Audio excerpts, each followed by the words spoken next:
Hello, good evening, good day, everybody, and welcome to episode 249 of the Ask Abhijit show. I hope everybody is doing fantastic. Let us see who all is there on the live chat. This is a live chat episode. It's a super chat episode. After hundreds of episodes, after hundreds of hours of Ask Abhijit, after thousands of questions answered, I have turned on the super chat today. So let's see how that goes.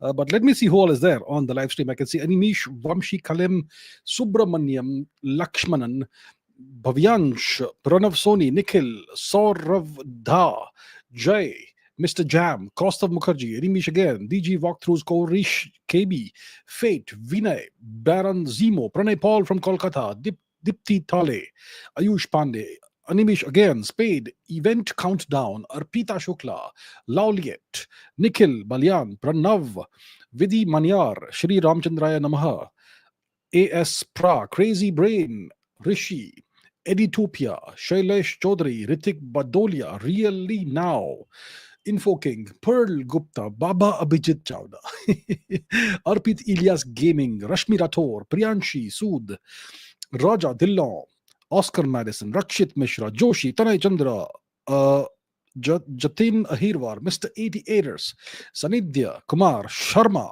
DGBHF, Chaitanya, Manuja, Kuldeep Chauhan, Geopolitical Dubey from Indore, Mr. Jam, Krishna Raghunath from the Surinamese Netherlands, Spade, Sanidhya Kumar again, Aditya Prem, Chirag Avasthi, Vishal Patro, Parth Magdum, Aditya Prem, Torres, Adarsh Oja Biology, Anjali Sinha, and lots of other people. So let's get going with the questions. I will prioritize what is it called, super chats today. So people have told me in the past that I should turn on super chats. The quality is better because people who use super chats are more serious about the questions. So let's see how it goes. I have always turned off super chat so that everybody gets the same opportunity. But let's see how it goes. I am not opposed to having better quality of questions. So if there are super chats, I will prioritize those. But as far as possible, I will take everyone's question. So let's start with the super chats that we have. Utkarsh has asked this question. Thank you so much for the contribution. West took 500 years to go from dark ages to modern society. Why did we, India, not reach modern age? We were prosperous and scientific since 8,000 or so BC, but it did not lead to large-scale industries, guns and tanks, satellites, computers. Okay, so this is a question I'm sure lots of people have. That why did India not industrialize? Why did India not have advanced technology, etc.? Here's the deal, my friends. India was the first fully industrialized society. The British deindustrialized us, and our historians don't teach us that. That's why we are not aware of the fact that we were a fully industrialized society. We had every kind of industry imaginable in India. We had shipbuilding, we had textile industries, we had arms manufacturing industries. Technologically, we were so incredibly advanced in comparison to the rest of the world.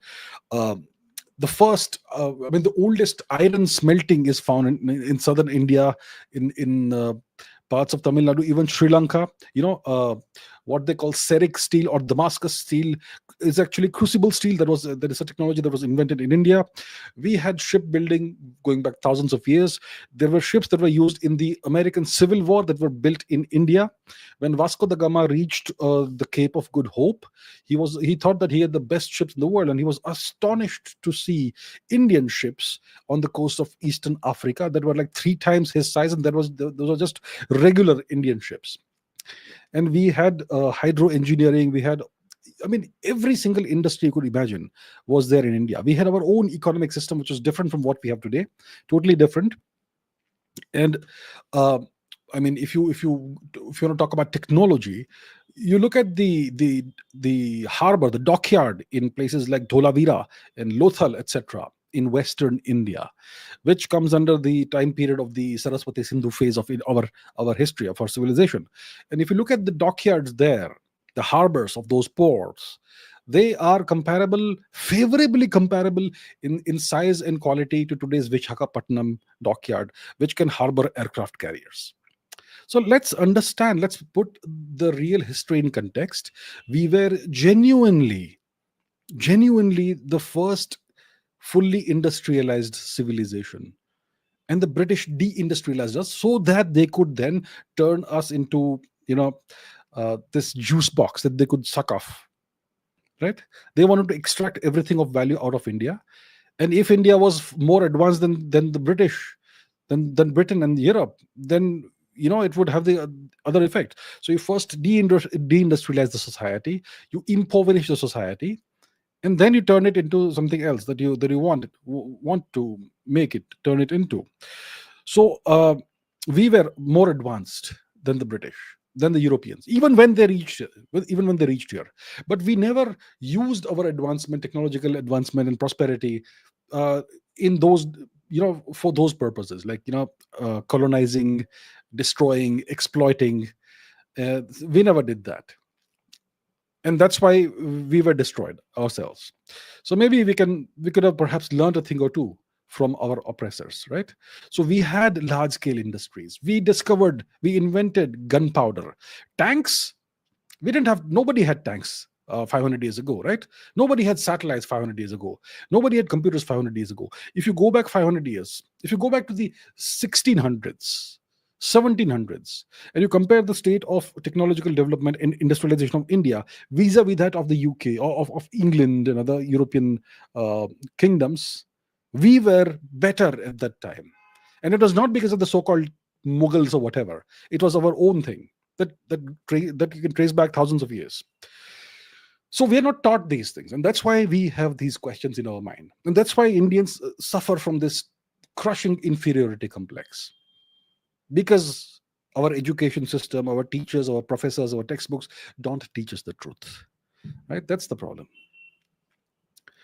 Mr. Sid says, how to overcome mobile addiction and develop a routine in a world where everything is done through your phone, mails, calls, chats, meetings, etc. Okay, look, I should answer you straight to the point, right? No point sugarcoating what I should say. Let's understand, why does this mobile phone addiction happen in the first place? You're not the only one to whom this happens. I know people personally to whom this is an ongoing, for whom this is an ongoing issue. So what happens is you lack something, you lack some purpose in life, right? Maybe you have a job which doesn't give you fulfillment. Maybe you're doing something that doesn't give you fulfillment. Maybe you're supposed to be doing something else, but you're not able to do it. There is some kind of a hole in your existence. There's a lack of purpose. There's a lack of meaning. Maybe it's your fault. Maybe it's somebody else's fault. Maybe the world has conspired against you and not given you the path that you should be on, and you're not happy. And then what do? You find the cell phone, right? The mobile phone. Here it is. Everybody has one of these little things. You look at it, and you have these all these apps, Instagram and whatever else. You scroll, and very quickly these apps, their algorithms, those machine learning algorithms, they very quickly identify what are the things that make you happy, what are the things that please you, what are the things that you search for, what are the things that you spend time watching, and it gives you more and more of that, and you keep on watching, and you get this dopamine hit after dopamine hit after dopamine hit, and you get hooked to it. It's a pleasure machine, and you keep on scrolling to find the next source of pleasure. 60 seconds, 60 seconds, 60 seconds. And before you realize, 3 hours have gone, 4 hours have gone, right? So that's how this happens. Initially, it's harmless, but as you spend more and more time every day, you will eventually, after a few weeks, you find you're spending 3, 4, 5, 6 hours a day on the phone. And it's a disaster for anybody. Imagine how much, it fries your brain, it fries your mental circuitry.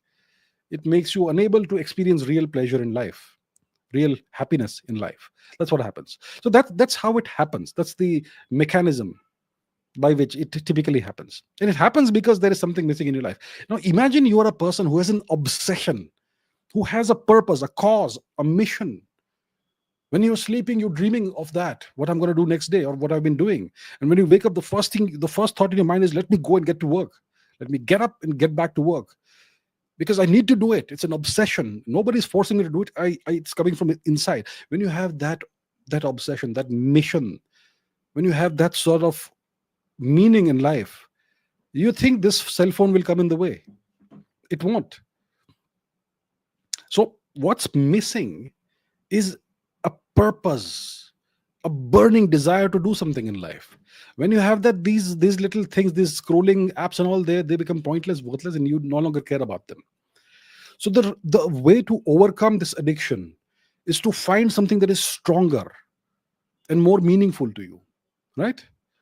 Now, the problem is that by the time most of us are out of school, college, university, by the time we are in our early 20s, most of us are disillusioned with the world. We have realized by the time that the world is very different from what we imagined it would be. As kids, we thought the world is a wonderful place and we can do whatever we want and we can rise to the fullest extent of our potential and so on. But by the time we reach our 20s, especially in a nation like India or even anywhere else, you find that the world, it doesn't allow you to do things. It is very hard for you to achieve what you want to achieve unless you fight really, really hard. And so typically in India, let's say, by the time you're in your 20s, you have your first job, you find that it's something you never wanted. This is never what I wanted to do. I wanted to become a pilot, or I wanted to become so and so. But look at me, I'm sitting on a laptop, in front of a laptop in a cubicle, and I'm doing spreadsheets or whatever else it is that you're doing. So you are unhappy. You did not get what you wanted, and you don't see a path through which you can, turn things around. So you then get into these things. And of course, these things, I mean, you do everything through that, your emails, your phone calls, your Zoom meetings. So that's the problem. The solution is, first of all, you need to reorient your attitude. Your attitude should be very clear. There's a song by Led Zeppelin, "Nobody's fault but mine." That's the attitude you should have. Don't blame the world for what happened. Don't blame your family. Don't blame your siblings, your parents, your spouse, your whoever. Don't blame your superiors, your bosses, your teachers. Don't blame anybody. Whatever happened to you, you allowed it to happen. Right? So grab life by its throat, by the scruff of its neck, and try your best to turn it around. And when you try something hard and you have some goals, some objectives, some purpose, this becomes meaningless. This becomes pointless. You have to find that burning desire, that passion, or whatever you want to call it. Or maybe you're not putting 100% in whatever you're doing. So put 100%. When you do that, of course, it's easier said than done. Everybody has the temptation to spend some time on social media. Don't I have it? Of course I have it. Sometimes I do it. But I typically have other things that will pull me away and not allow me to do that and waste my time there, because I have certain goals, objectives, mission, whatever you want to call it. So once you have that, some bigger thing, something that's bigger than yourself, something very big that you want to achieve, then these things become pointless. So find that thing in your life. Everybody can find it. It's not easy. Saying all this to you is very easy. Doing is very hard, but you've got to find a way to do it. So, Mr. Sid, all the best. All the best. Okay, Ritik says, why India chose peace over Pakistan-occupied Kashmir? To avoid sanctions. See, you should achieve something.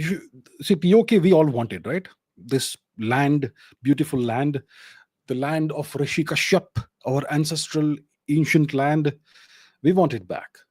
And it was taken from us by treachery and so on. We want it back, sure. But right now perhaps was not the right time to do it. Because see, we have external forces that are way more powerful than us. If India is a 6 feet tall, strong guy, then China is 20 feet tall and the US is about 90 feet tall or 28 feet tall or whatever you want to call it. So when you're 6 feet tall and you've got a guy who is 90 feet tall and who doesn't want you to do this, do you think you will be able to get it done? No, you can't. So this is not the time perhaps to do it. You have to wait for the right time. And if you sit around doing nothing, the right time will never come. So India has to grow. India has to do the hard work, the dirty work, the not so glamorous work. You have to get down in the dirt and work really, really hard for the next 20, 30 years until we are 30, 40 feet tall. Then let's see what the big guys can do. When you are a little fella, you should not have an attitude. You shut up and do the work. Okay, lift your weights, do your work, grow, build the muscles. And when you have the muscles and when you have the heft, that's when you talk. So right now we are the little guy compared to the US. That's why we quietly chose peace. Okay, it's a very harsh world out there, and you have to be practical and realistic. So that's why we chose it right now. The Americans, the Americans, they see some value in Pakistan. Pakistan is valuable for them. They want Pakistan to keep existing. The Chinese also see Pakistan the same way. So the Americans and Chinese see eye to eye on this matter. Pakistan, they both agree. America and China are enemies, but they both agree that Pakistan should continue existing, and both are much more powerful than India. In that situation, if you're the leader of the country, you do the right thing and not push it too far. Okay, it's gonna take another 20 years. I hope I'm wrong. I hope it happens next week. But realistically, it is more likely that it will take 20 years compared to 3 weeks or 3 months or 3 years. But it will happen eventually if we all work together to make this happen. And we can all contribute in some way, in our own way, in our own 0.001% way, all of us. That's what needs to happen. Anshu says, is there a possibility of a Muslim alliance consisting of multiple Muslim countries attacking India in this decade? Um, I think the only Muslim countries that would have that sort of attitude towards India are Pakistan and Turkey.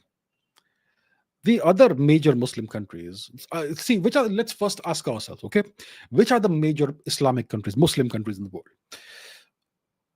Okay, we already spoke about Pakistan and Turkey. Fine, let's put them here. Okay, they're sitting here. Now, who is here? Here we have Saudi Arabia, major Islamic country, right? The home of Mecca and Medina, the holiest sites in Islam. So you have Saudi Arabia. You also have Persia, Iran, our neighbor. Well, neighbor, historically our neighbor, soon to be neighbor again, Iran. Now, that's another major Muslim country. Then you also have nations like Egypt, right? That's another part of the Arabic world. And you have nations like the UAE, Oman, Qatar. Qatar is quite small, and so on. These are the nations that we can talk about when it comes to the Muslim world. And we also have, on the other hand, a couple of other nations like Indonesia and Malaysia. Now, if you look at a nation like Saudi Arabia, they are on very good terms with us, and they have no intention of towing the Pakistani or Turkish line when it comes to India.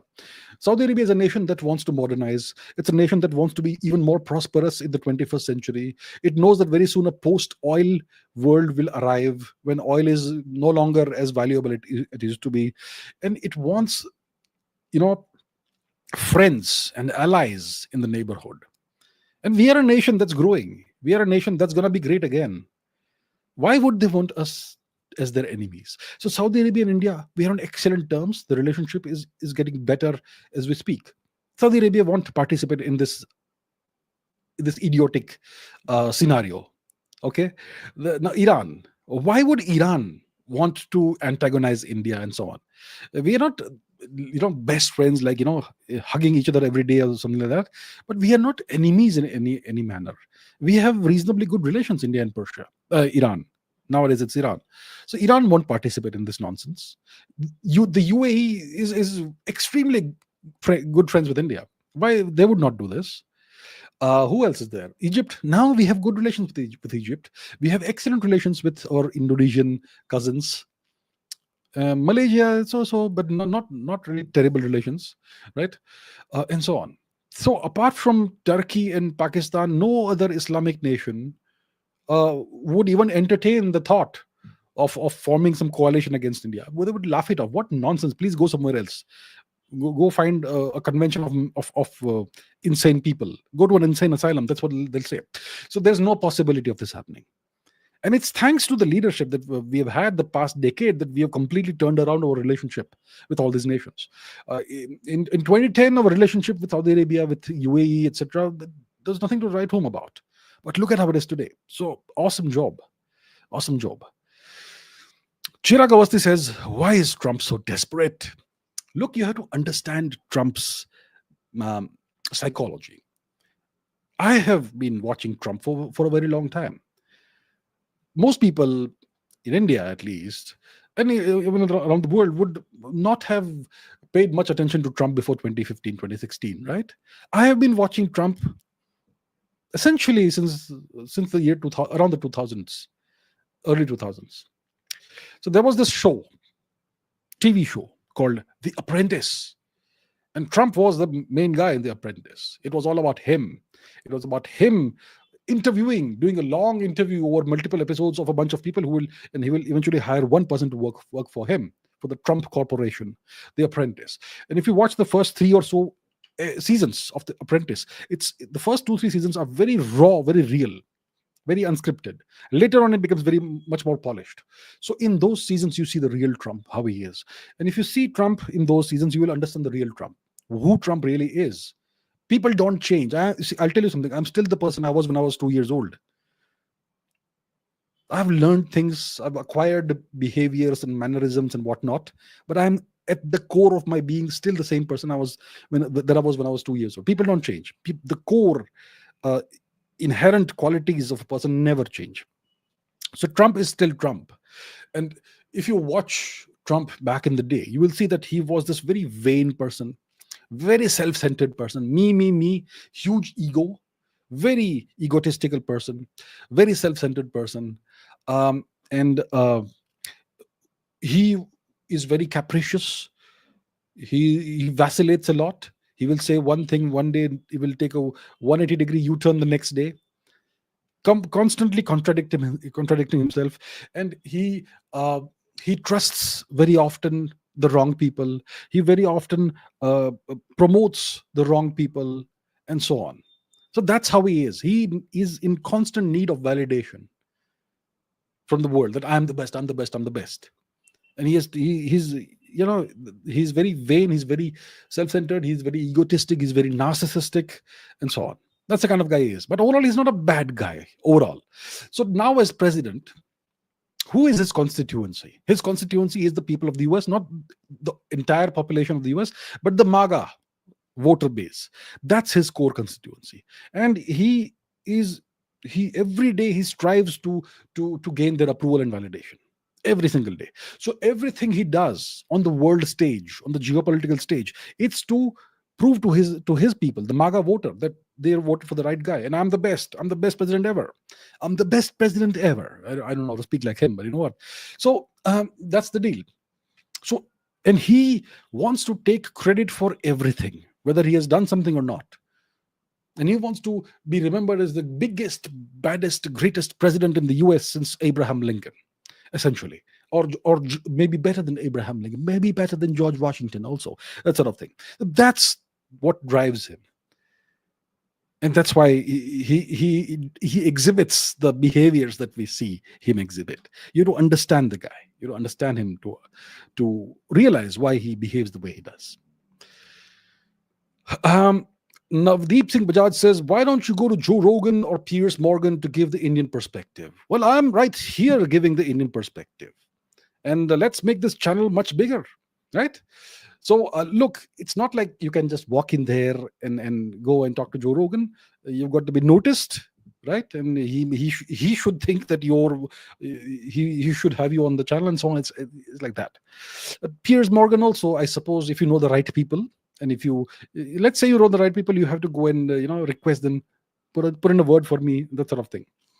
So listen, I don't need any white man's validation.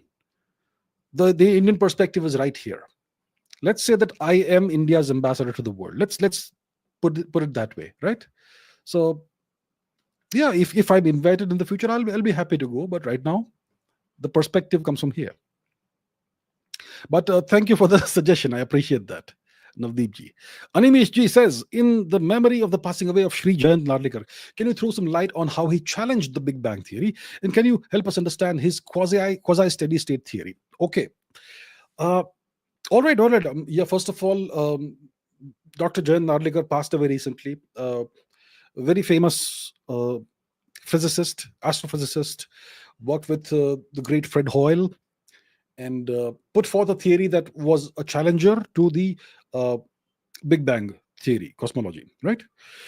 So I can talk about the theory. I don't know his life and work in great detail. The one work that I know him for is the quasi-steady state theory, right? So what was this theory? So Jayant Narlikar, in association with Fred Hoyle, another astrophysicist, I personally know Fred Hoyle from childhood because I read a couple of his science fiction books. One was called A for Andromeda, and the other one was called The Black Cloud. I have very nice books. I really like those books. So anyway, Fred Hoyle and Dr. Narlikar had proposed this theory, the quasi steady state theory of the universe. What this theory essentially says is that the universe has always existed in the shape and form that it currently exists in, and it's not changing. It's not a changing universe. It's a steady universe. It's always been around. It's essentially infinitely old, or something like that.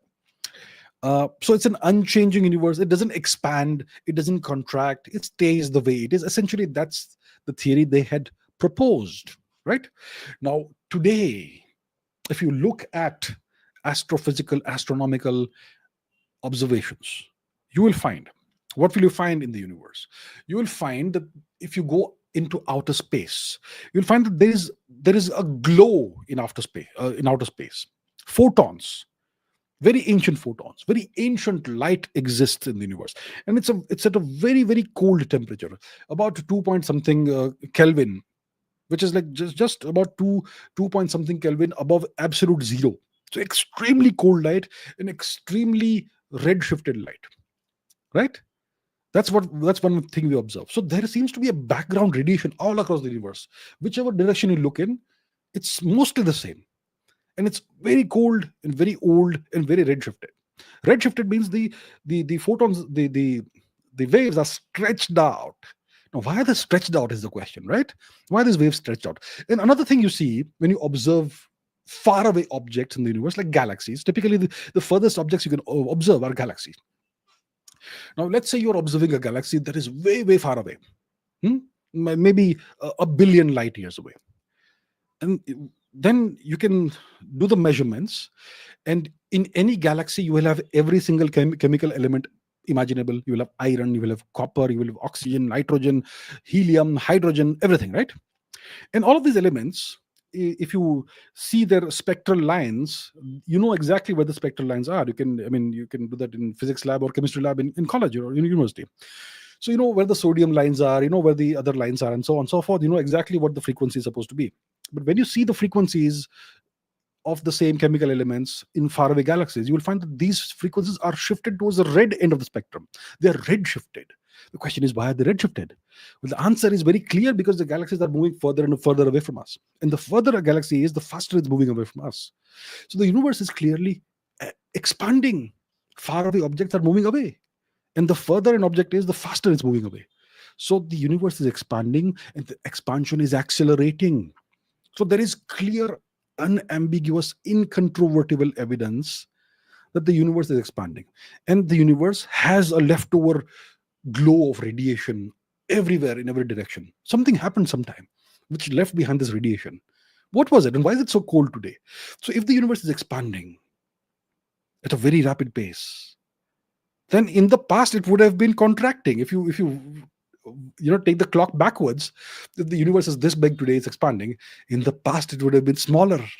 It would have been contracting if the clock goes backwards. And this cold radiation would have been hotter. Now you interpolate it backwards, you reach a time about 13.7, 13.8 billion years before today, where the universe would have been a single point.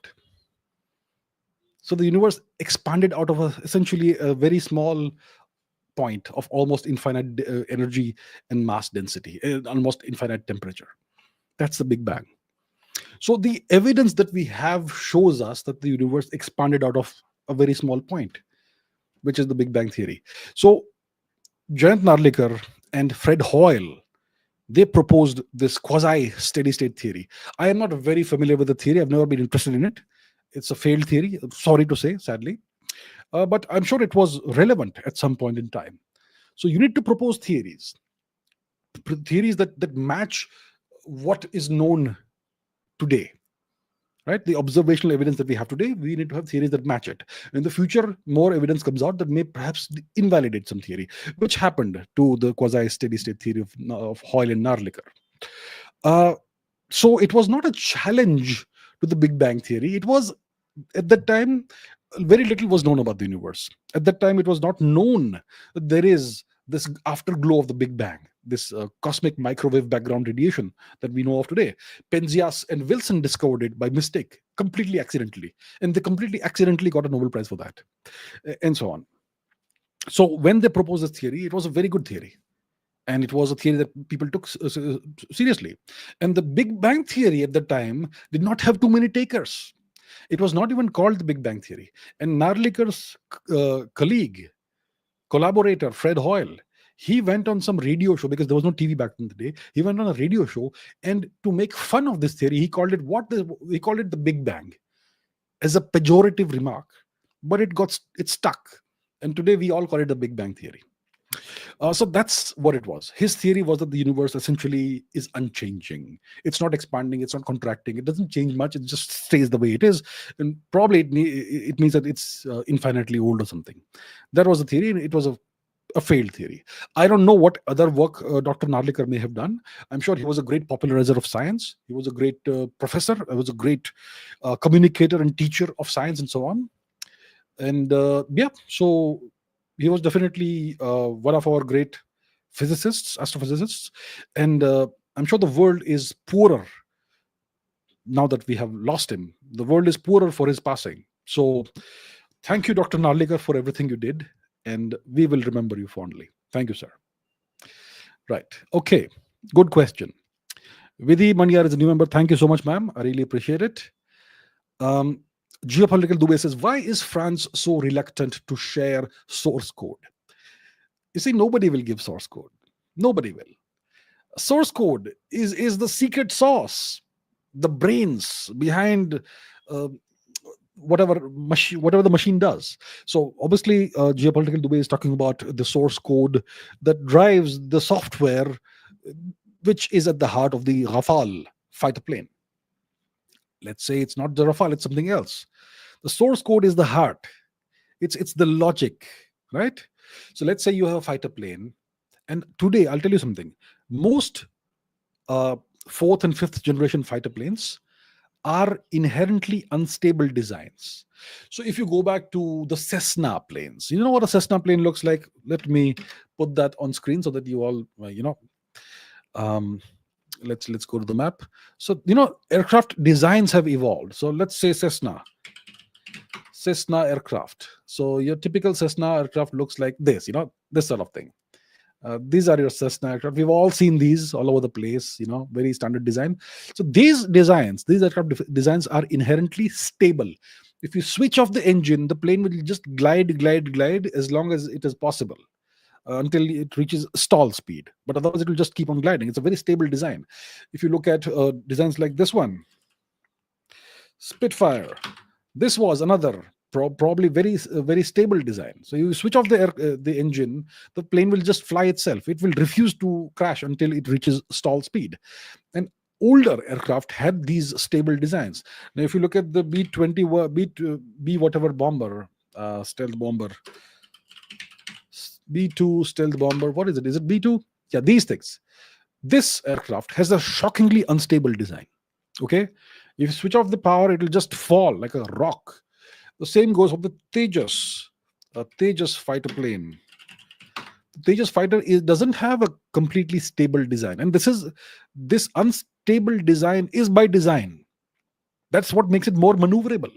But then to stabilize the aircraft when it's flying, you need a software that controls all the control surfaces and gets all the feedback in real time from what's happening, and it keeps the system stable. So there's a source code that goes into the stability of the aircraft. Then there's source code for the target acquisition system and source code for all kinds of things. Now this is the heart of everything, and you would not share that. It's. Do you have any idea how difficult it is to write software? Unless you've written software, you will not know how hard it is.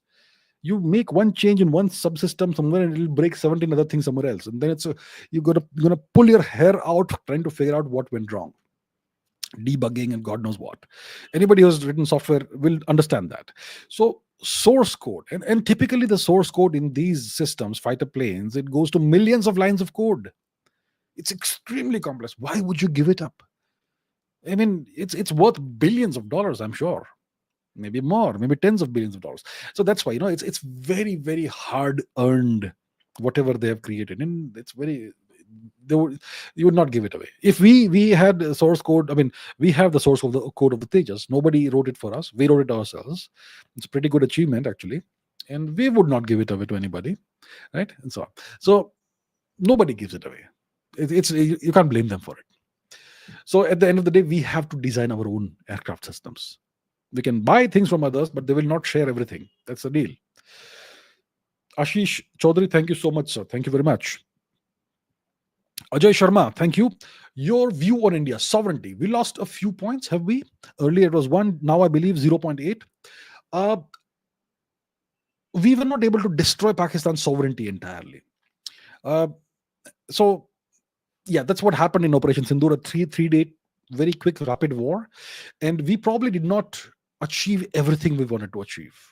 I'm sure we wanted to do a little bit more. I don't know if the objective was to take back POK at this stage, but I'm sure we wanted to do more. And I could see that from the reaction of the Prime Minister in his address to the nation, that he was visibly angry. And probably he was angry at Trump. And clearly his reaction or lack of reaction to Trump shows that he is very displeased with Trump interfering in the matter. Does it mean that we have lost some sovereignty points? Once again, let me remind you all, my friends, of the definition of sovereignty. So what does it mean to be a sovereign nation? One, you have complete control over your borders, right? You get to decide who comes in, who goes out, and who can stay. That's number one. Number two, complete control over your economy. You control your economy, you control your currency, nobody else does it. You don't have to accept somebody else's currency as your national currency, right? So that's another definition. Thirdly, complete political independence. So your government gets to decide the policies that will be implemented in your country, and nobody else gets to decide. That's another thing about sovereignty. Fourth, you don't serve anybody else. You have complete control over everything you do. You're not a mercenary nation like Pakistan. You're not under foreign occupation. You don't host somebody else's military bases on your soil. All these things are part of sovereignty. So if you look at all these points put together, we are completely 100% still sovereign. We were not able to completely dismantle Pakistan's sovereignty. The Americans prevented us from doing it. But we don't host American or any other military bases on our soil. We have complete control, more or less, of our borders. There are some issues here and there, but overall we have control. Everybody has some issues like that. We completely control our economy. We control our currency. We don't have to use something like the euro or the dollar or anything, right? We have our own government. We don't serve any other nation. So if you look at all of this put together, we have complete control over our military. We are not like the NATO nations who give up their control over their military to the NATO command and so on. Or we are not like a nation like the EU, where you don't have your own currency and you don't have your borders. The sanctity of your borders isn't there. And in the EU, you have a situation where Brussels decides what policies will be implemented in your country, and your people have no choice in this. That's a lack of sovereignty. If you look at all these things put together, we are still one on the sovereignty scale. Yeah, we were not allowed, we were prevented from taking the operation against Pakistan, Operation Sindoor, the special military operation, to its logical conclusion. But we are still fully sovereign. So I do not think it's 0.8. Let's not be so pessimistic, my friends. We are still a fully sovereign nation, but we can certainly do better, and we need to work hard towards that. Sanjay ji, thank you very much. Appreciate it. Bhaskar Gupta says, can we use TV antennas all over India, combined together, acting as a large radar? Maybe some changes. Can we do that? I'm not really sure how radars work. I've never really looked into it. Radars are obviously, what a radar does. Okay, let's go back to first principles. What does a radar do? A radar is a big machine, let's say, with a certain surface area and all that, which emits and also receives the radio waves, right? It sends out radio waves in all directions. It turns like that, 360 degrees. It keeps turning. It sends radio waves in all directions. It also has a receiver to try and catch those radio waves back. So now radio waves travel at the speed of light. Those are that's electromagnetic radiation, right? Radio waves in the radio frequency range. So they send radio waves in all directions at a certain frequency, and there's also a receiver that is listening for the same frequency. Do I get something back in a similar way? And if I get something back, it can kind of tell where it came back from. So it hit something and came back. So that's how we can detect incoming aircraft and other things. That's how radar works. Now there are various kinds of radars which work at various frequency ranges and bands and all that, and so on.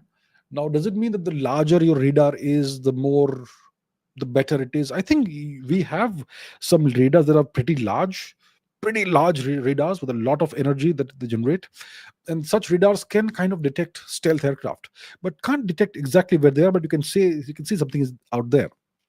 So can we use TV antennas? So TV antennas are receivers. Understand?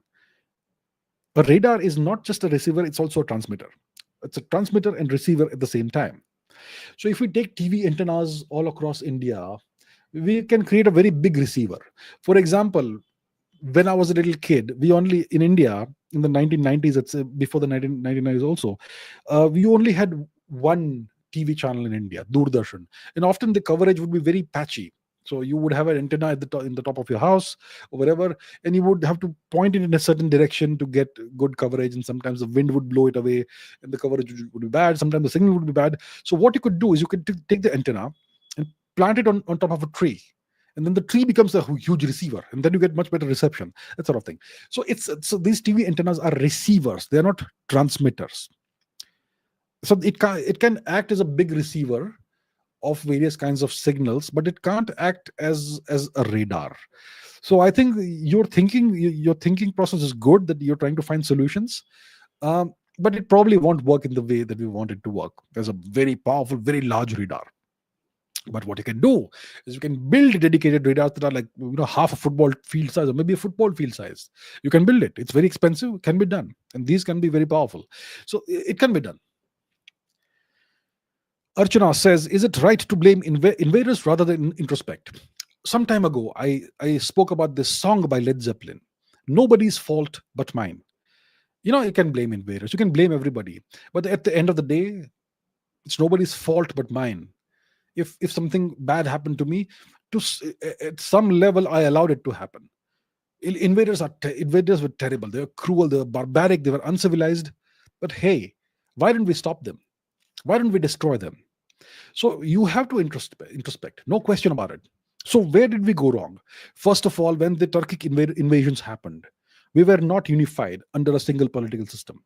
We've had phases of unification in the subcontinent, the Mauryan Empire period, where we were united under a single empire. Before that, there was the Nanda Empire, once again united under a single empire. The Nanda Empire was so scary that the Greeks ran away. Alexander's troops rebelled, they mutinied, they refused to go further into India. They went back from Western Punjab, right? So when you are powerful, when you are united like this, nobody can dare invade. They'll be squashed. So during the Nanda Empire period, during the Mauryan period, nobody could invade us. During the Kushan period, they themselves were descendants of invaders, but they were some of our greatest emperors. Kanishka the Great, man. So during Kanishka's time, nobody dared look at India from an invader's perspective. During the Gupta period, some of our greatest emperors, the Gupta emperors, nobody dared invade India. Right? When the Chola Empire was at its peak in southern India, nobody dared invade southern India. Of course, southern India was much harder to invade, and so on. So when you are not unified under a single emperor who unifies the whole subcontinent, you are at risk of invasion. So that was the situation that happened when the Turks, first the Arabs and the Turks, invaded us. When Persia fell to the Arabs, the Persians would have wanted nothing more than India to save them. But we were no longer under the Gupta Empire at the time. We were all fragmented by that time. So we could not save Persia. If we had saved Persia from falling to the Arabs, a lot of things would not have happened. So what you need is political unity and political stability, and you need a highest quality of leadership. When you don't have it, it's your fault. You can't blame barbarians for being barbarians, right? So the point is not to blame our ancestors. This is a cyclical process, the rise and fall of empires. imperial cycles. The Chinese have seen it. We also see it. Sometimes we are united under one empire. Sometimes we are fragmented. So when the fragmentation happens, it's not really our fault. It happens. It's just a natural process. And at that time, if somebody tries to invade, it is for somebody to rise up as a leader from the fragmented kingdoms and unify the country and fight the invaders. Didn't happen, and which is why we are where we are today. So the point is not to blame our ancestors, not to blame the kings who still fought, who fought for centuries, who made incredible sacrifices. My point is not to blame them. My point is to learn the lessons today. Today we have to learn the lessons that we have learned from 1,000 years of very painful history, 1,000 years of humiliation. So, but listen, it also is important to blame the invaders for being utter barbarians. In today's day and age, it's all about propaganda, right? The whole world tries to blame India for having. They say that India is you know what they say about India, right?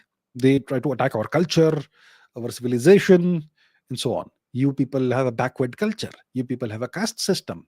You people are misogynistic. You people are backward. Your culture is this. Your culture is that.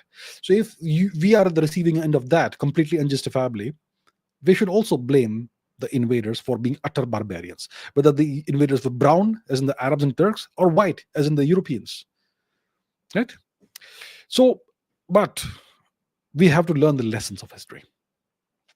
Mohit says, do you think the reason the US is becoming hostile towards India is due to us being the same GDP as China in 2008 with much better demographics? Now, somebody's thinking here, aren't they? Mohit, good job. See, understand this, my friends. Mohit is absolutely right. The US, whether they say it or not, they will never say it, but they regard us as a potential future challenger, competitor, potential future challenger, which means that maybe by a 2040 horizon, we may be the next big challenger the way China is today. And maybe we'll be different from China, and maybe we'll be more dangerous perhaps than China from their perspective. They don't want us to be in that position to challenge them in the future. Today, we are a nice little country. Not little, but little in terms of GDP and hard power compared to US. So we are like a cat, a house cat. Well, you know what a house cat is like. Nice, cute little creature. It has claws, it has teeth, but it's relatively harmless. It eats mice, it eats birds. It can scratch you if you are annoying, if it wants to be annoying, but overall, mostly harmless. But imagine that house cat in 20 years becomes the size of a cheetah, or the size of a leopard, or the size of a tiger. Will the house cat behave like a house cat, or will it behave like a tiger? Well, size matters. And this nice little country with a 4 trillion GDP, if it is a $20 trillion GDP, it will not act like a house cat, it will act like a goddamn tiger. And that's what they're worried about, right? So they will do their best, my friends. The Americans will do their best to keep us down. And you can't blame them for it. They are the top dog. And the top dog wants to remain the top dog, and they don't want any challengers to emerge down the line. So they will do whatever it takes to keep the potential challenger down. That's the way a great power is supposed to behave.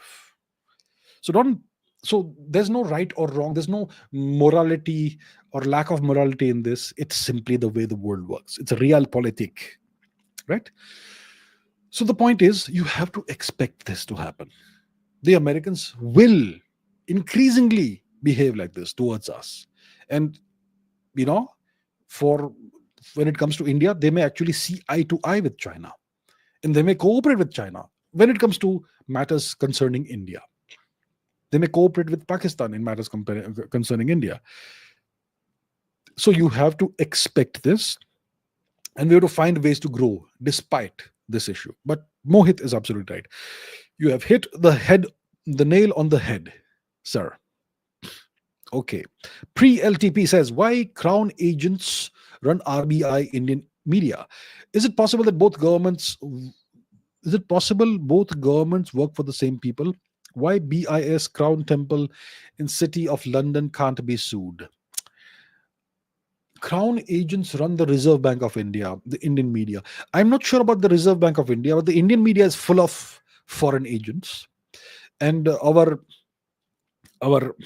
ancient elite, not ancient elite, but post-independence elites of India, the people who ran the show, ran the media, ran the government, these were all Anglophiles. These were all people whose families had essentially benefited from British rule. Look at this. Look at it this way, my friends. Anybody who in 1947 was rich could only be rich because they cooperated with the British. I think that should be a no-brainer for everybody. Any person, any individual or family or business entity that was rich in 1947, when the whole country was devastated, they could only be rich because they had cooperated with the British and they had collaborated with the British, which means they were British agents. Anybody who was put in power in 1947 would be a British collaborator. Okay.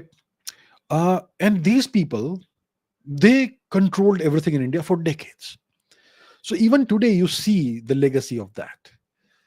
You see a lot of that. I'll not go into the details, but you see that. I mean, a lot of the Indian media for decades was controlled by people who were very, very favorably inclined towards the British, towards the West, and who still yearned for British rule. I've seen YouTube videos of various restaurant owners in certain parts of Mumbai, which was then called Bombay, who have a portrait of the British Queen on the walls of their restaurants and who yearn for the British to come back. Okay. There are people like that. There are people like that even today. The people with the old money. Because see, in 1857, all the true Indians were killed off. All the true Indian royal families were wiped out. The ones that fought the British. The ones that collaborated with the British were given special titles. So after 1857, only those who collaborated with the British and served British interests were allowed to succeed. And these people, they continued being the elites of India post 1947. So I'm not sure about the RBI, but the Indian media is full of the descendants of these people. Okay. So yeah, that's a situation. That's why I say that we are not decolonized. We are still very strongly colonized. Until we get rid of the old colonial influence, things won't really change and India won't really progress. I'm not sure about the Crown Temple in City of London, how we can sue them and all. But you have brought out an interesting, important point. So yeah, a lot of very important positions in India are still filled by these things. Okay, Mateo Perez says, thank you for recommending Children of Time. I've read that and the Children of Ruin. Like that even more. And now I'm Children in Memory. Afterwards, I'm going to do Final Architecture series. Okay, I haven't read that. But yeah, these three books are tremendous. I haven't yet gone on to the Children of Time or the Children of Memory. I haven't read Children of Ruin or the Children of Memory. But Children of Time was amazing. The spiders, right? The story with the spiders. Very, very interesting book. After a long time, I read a science fiction book that I really enjoyed. A modern science fiction writer who writes well, very rare. So yeah, I enjoyed it. And the Final Architecture series, okay, maybe that's something I should find some time to read about.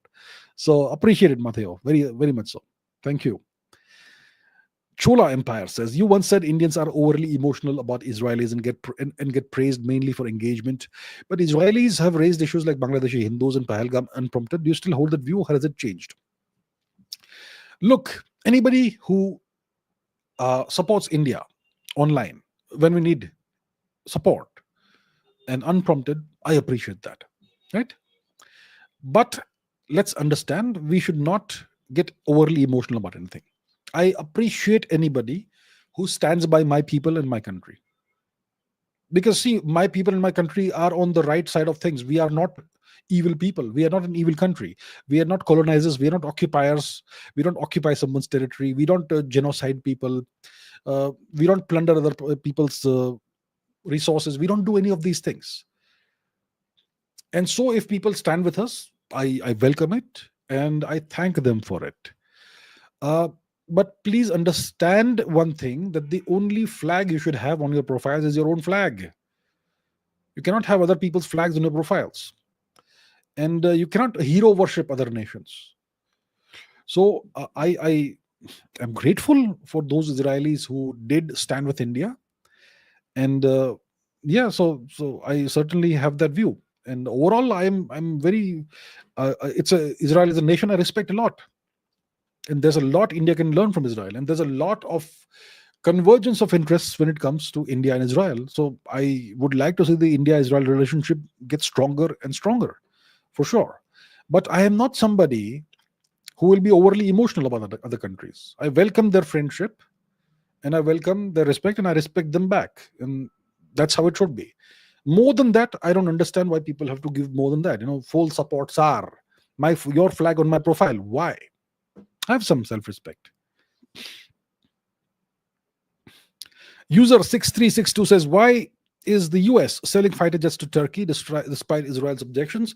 Is it because Trump wants to reduce Russia's access to the Mediterranean Sea? Look, you see, Turkey is an interesting nation. Let's take a look at the map. We haven't seen the map today. Well, we'll break it out now. Let's understand the geography of the region, because that kind of tells its own story. So here we are. So we go to Israel, to the Mediterranean region, and here we have Israel. Now, Israel is not far from Turkey. You cross Cyprus and you reach Turkey, north of the Mediterranean Sea.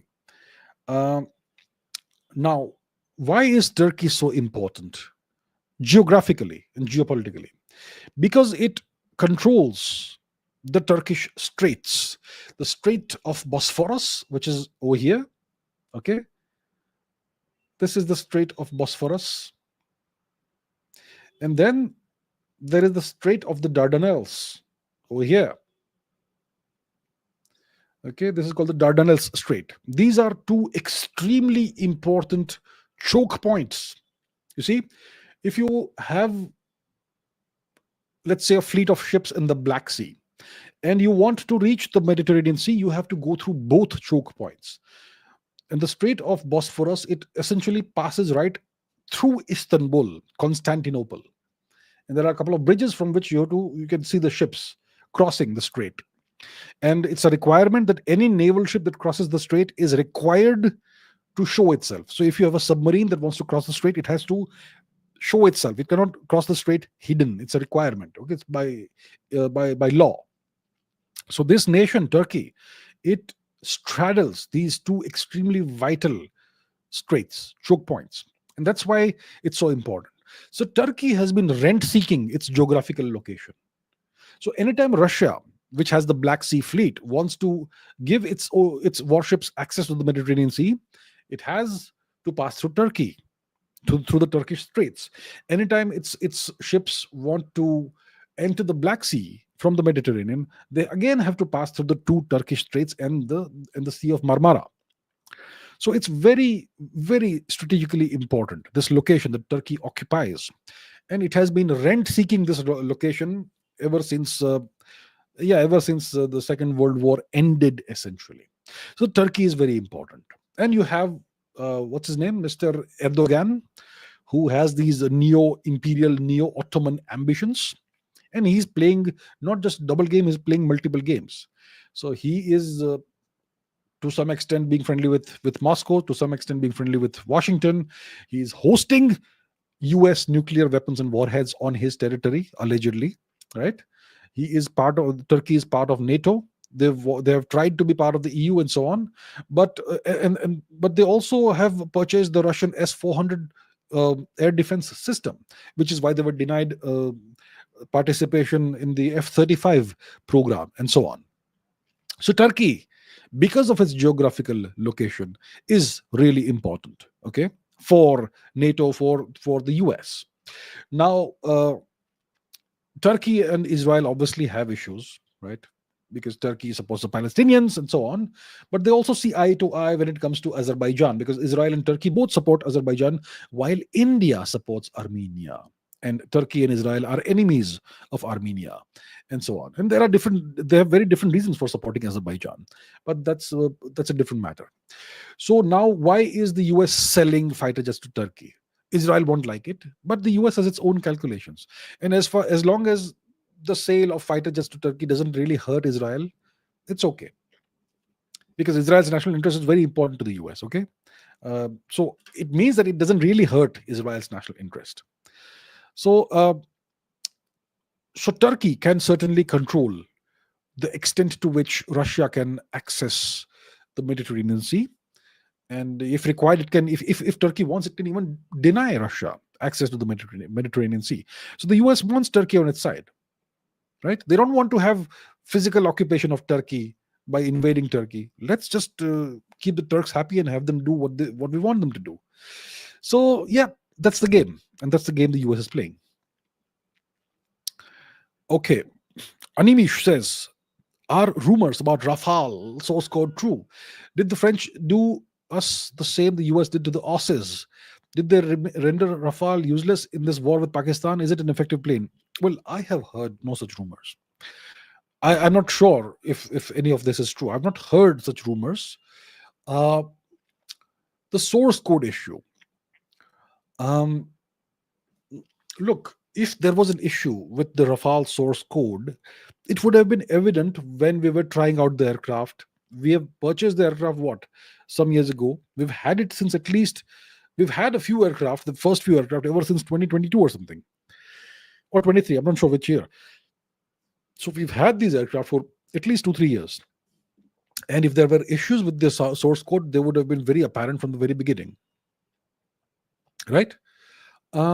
Is it possible for them to retrospectively, in the future, at a future date, disable certain subsystems? It's certainly possible. So theoretically, it's possible that I buy a plane in 2022, it works fine, but the day in 2025 I need to use it for a war, suddenly some things don't work. It's possible. It is possible. I'm not saying it's what happened, but theoretically, it's very possible. So theoretically possible, but I personally have not heard any such thing, that any such thing happened, that the Rafale became useless in this war with Pakistan. I've heard no such things, and I am in touch with various people, and I've not heard that. So listen, let's not give too much credence to rumors.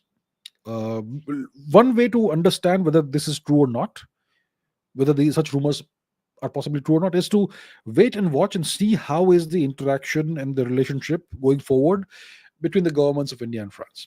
Is there any friction that's visible? If there is friction that's visible, if there is some tension that's visible, then maybe there could possibly perhaps be some potential hypothetical truth to this scenario.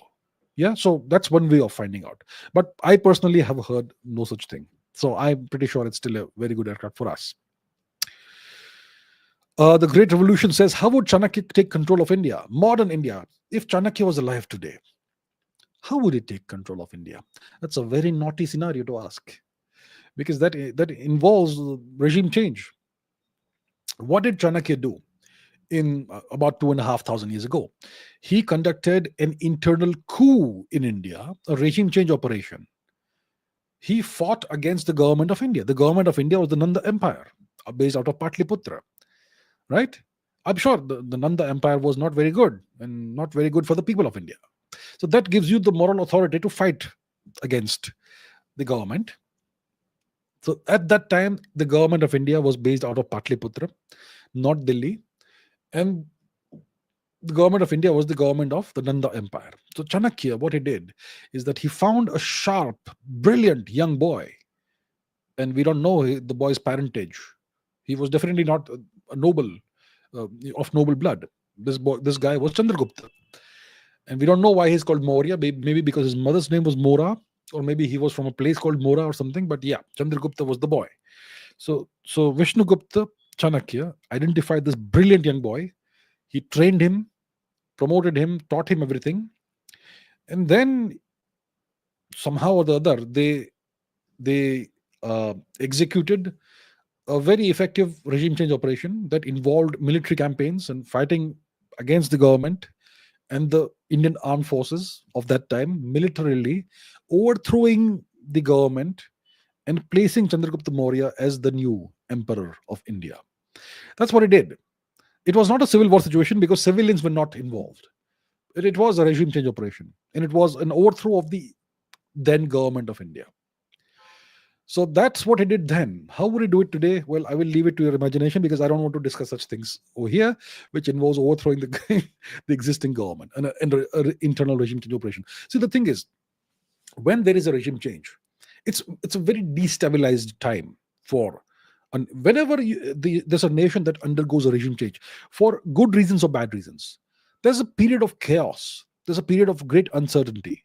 And at such times, if you have dangerous neighbors, they will certainly, definitely, 100%, they will take advantage of the situation by grabbing your territory and by doing atrocities on your people and so on. Now, we are in that situation today, that if there is chaos in the country, the Chinese and the Pakistanis will take advantage. The Bangladeshis will take advantage. Even the Maldives will want to take advantage. Imagine that. Everybody will try and take advantage. Everybody will try and take bites out of Indian territory, right? So in today's day and age, you don't want that sort of chaotic situation. You don't want that sort of situation where there is chaos in the country and instability in a country, even for just a couple of years. You don't want that. So it's not a good idea at this time, right? Okay, Spade says, Sar, are India and Russia, yes, is India and Russia aligned on Bangladesh issue? So Yunus is pro-America. The army general is said to favor Russia and India. He visited Russia last year. Is Yunus delaying polls for a US base on that island? Yunus is a mercenary. Okay, he's spent his life serving foreign masters. That's why, as a reward, he was given this boon, this Nobel Peace Prize. You know who else got the Nobel Peace Prize? Kissinger, Henry Kissinger. You see this book here? You see that book there? This white book here, this book over here, and some more. Henry Kissinger, one of the most evil guys who ever lived. He won a Nobel Peace Prize. Who else won a Nobel Peace Prize? Barack Obama. Guy who dropped more bombs on innocent people than George W. Bush, and so on. So people are given Nobel Peace prizes for as a reward for services rendered. So Yunus is that. And we know he's involved with Soros Foundation, with various other foundations and so on. So he's a classic puppet. He's a classic vassal. That's Yunus. The army generally seems to be possibly slightly more sensible. I'm not sure why one hears that. So he visited Russia last year and so on. And US base on the island. So I had spoken about the possibility of a US base on the island, like 2023 or something, around that time. So what is actually happening? Are India and Russia aligned on the Bangladesh issue? Yunus seems to be also, wooing China. He went to China and he gave a speech where he said that Bangladesh can cut off India's far east, northeast, and make it a completely landlocked region. He first said landlocked country, then said landlocked region, that sort of thing. So he is a very problematic person, and he would love to serve anybody as long as it hurts India. If the US is no longer interested, he will certainly serve the Chinese and so on. And Yunus, his government, is an illicit government. It's an illegitimate government. It's an undemocratically placed in power government. They haven't come to power through elections. They came to power through a coup, a regime change operation. So I'm not sure what the deal is, when there will be elections and all that, and if elections happen, will these elections be legitimate elections? Because if they're overseen by Yunus and his cronies, these are not legitimate elections, and so on. But the real question you're asking is, are India and Russia aligned on the Bangladesh issue? I'm not sure about that right now. What is Russia's perspective on Bangladesh? If China and Bangladesh are aligned, then maybe the Russians will want to not displease China by not interfering too much and so on. So I think it still remains to be seen. I have not been paying too much attention to the Bangladesh issue right now because of other things that have been happening. So maybe I need to take a look at this and see exactly where everybody stands. Where does Israel stand vis-a-vis Bangladesh? Where does the US actually stand right now after things have changed with Bangladesh? Is Bangladesh more inclined towards China right now? Or is it actually going in the direction of Russia?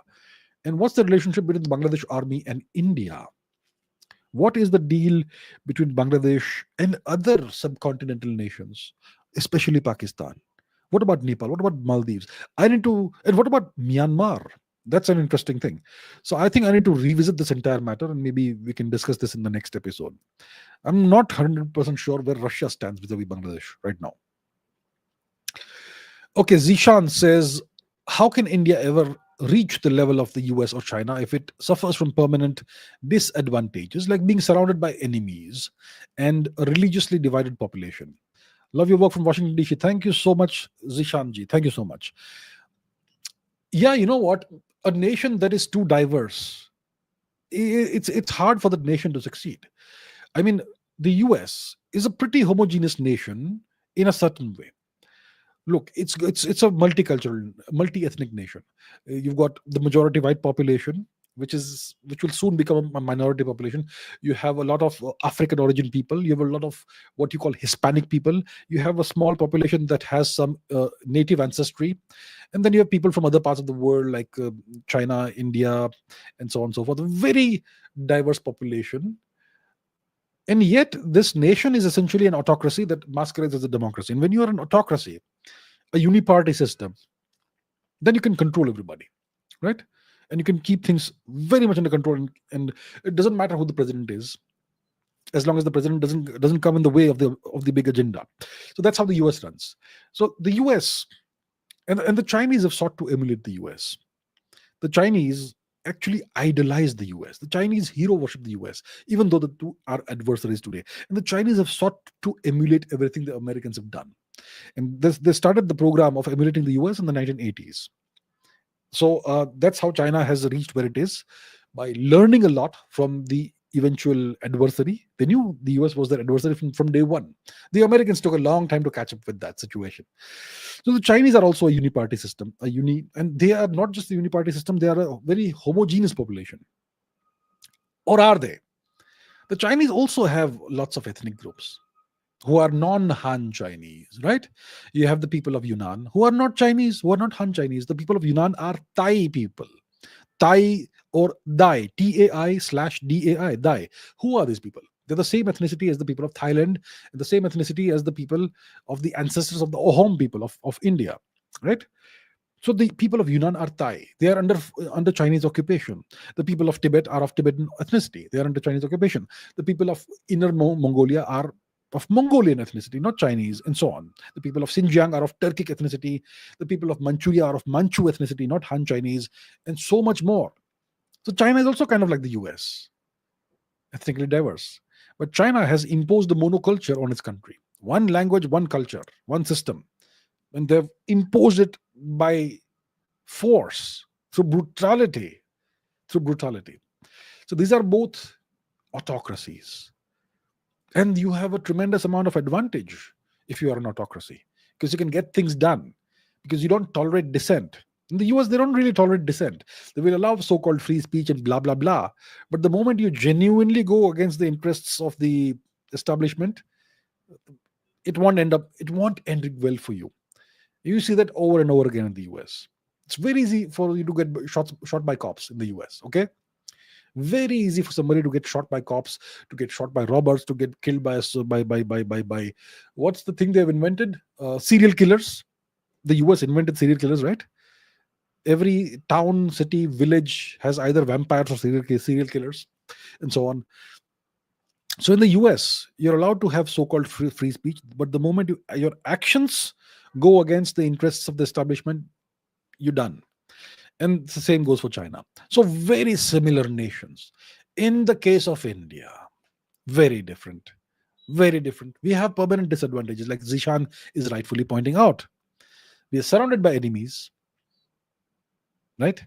And we have a population that's divided in so many different ways. Religious divide, there's the linguistic divide, and there's God knows what other divides. Now we have invented caste divides. We have invented, I don't know what other divides. India is a nation that keeps on creating more problems for itself. And a nation that does this has no realistic chance of surpassing the US or China. So this needs to change. We have too much democracy. Like the Chinese keep on pointing out. They keep on pointing out India as an example of a nation that has too much democracy. Not the US. They won't point out the US because the US is not really a democracy. Two-party system, one step above a one-party system. And both parties have the same policy, essentially. So the US is a monoparty, uniparty system. India is a true democracy, a chaotic democracy.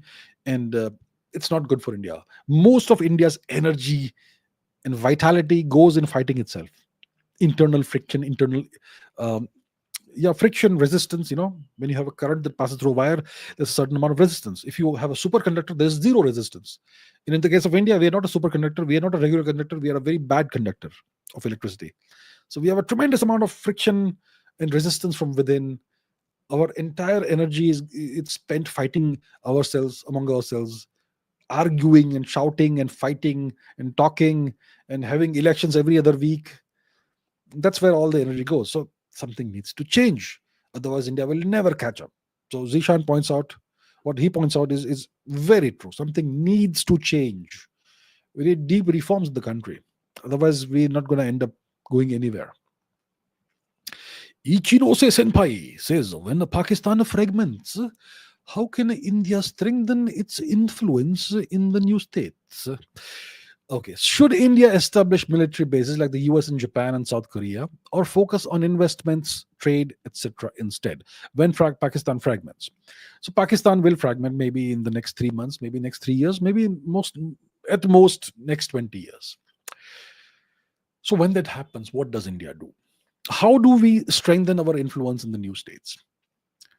Establishing military bases, or like the Americans in Japan, South Korea, etc., focus on investments, trade, etc. What we should do, we should have a multi-pronged approach when this happens.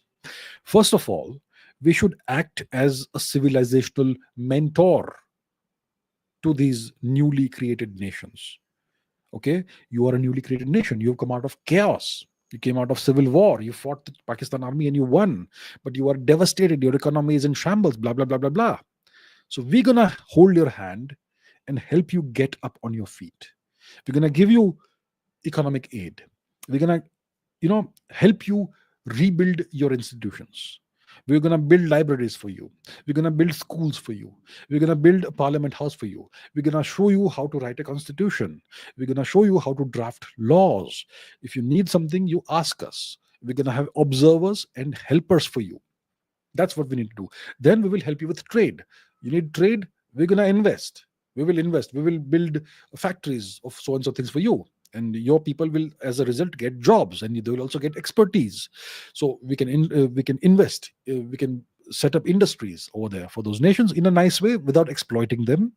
We can do all those things. So trade is a very good way of doing it. Cultural exchange is a very good way of doing it. Mentoring a nation by helping them with with creating institutions and maintaining institutions, running institutions, all those things we can do.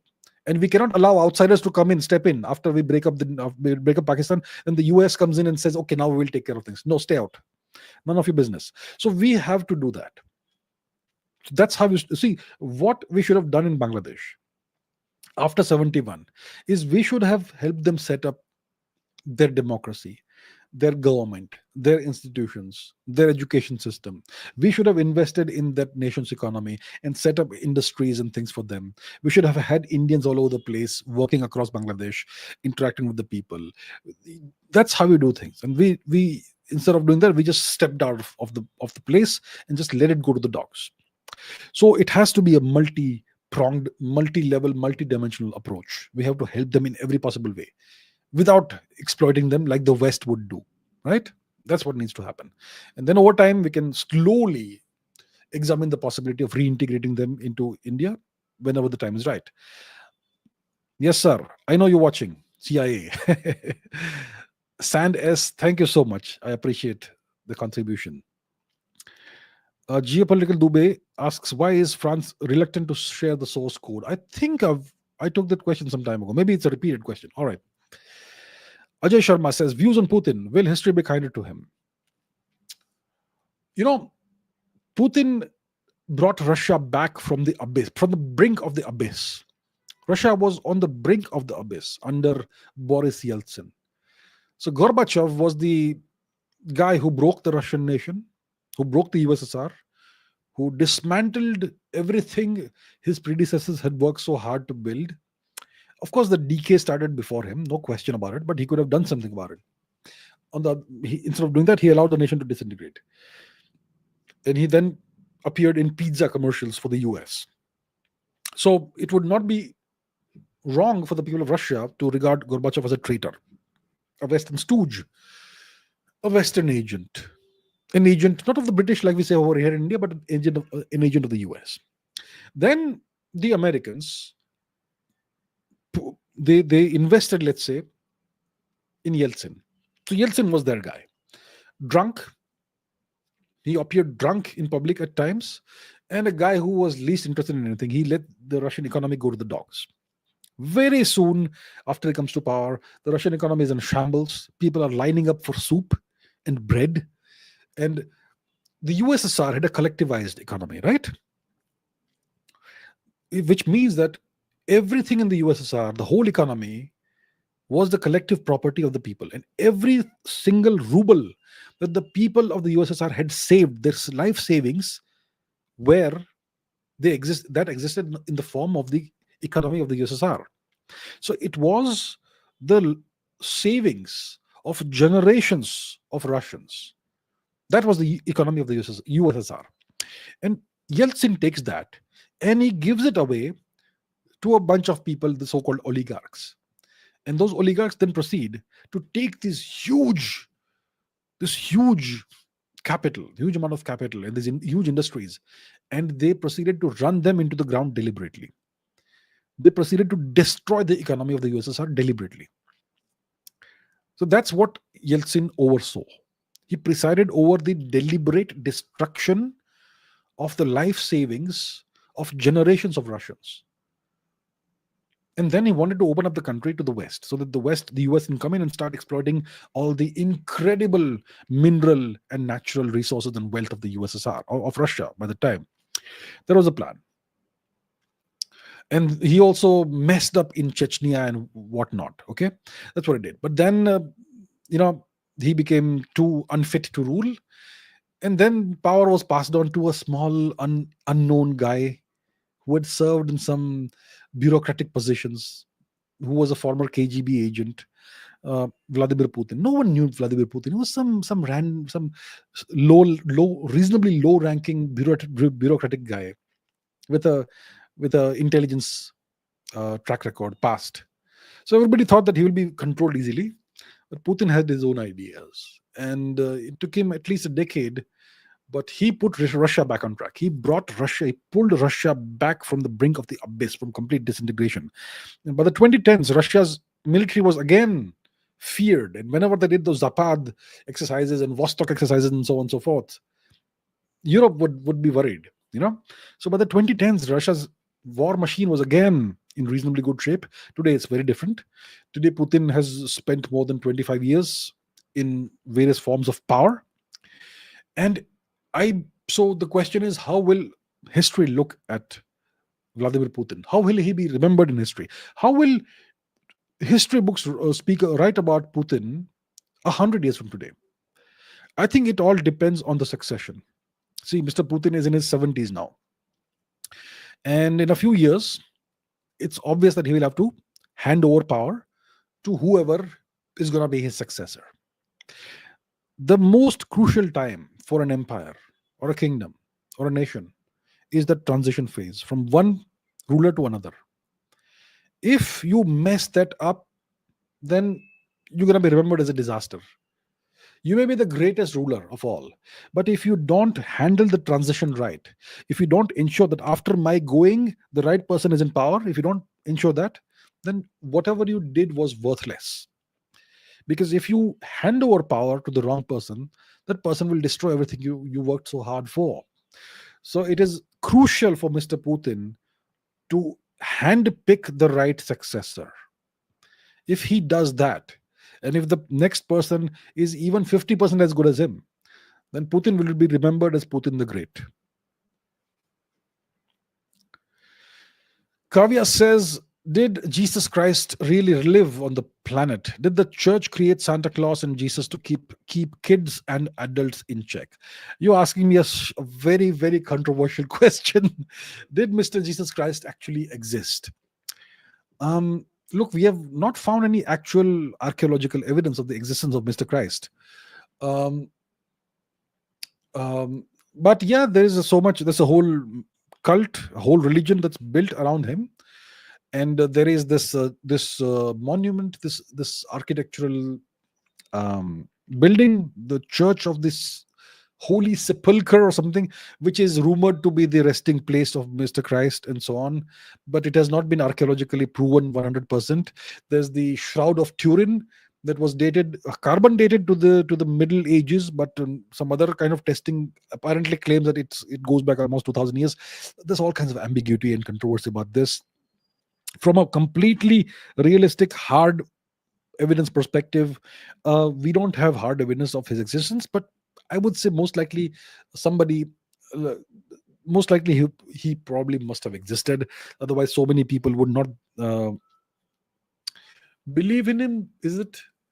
Uh, I think the first mentions of Jesus Christ, they are from at least 100 years after he is supposed to have lived, which is a big red flag actually.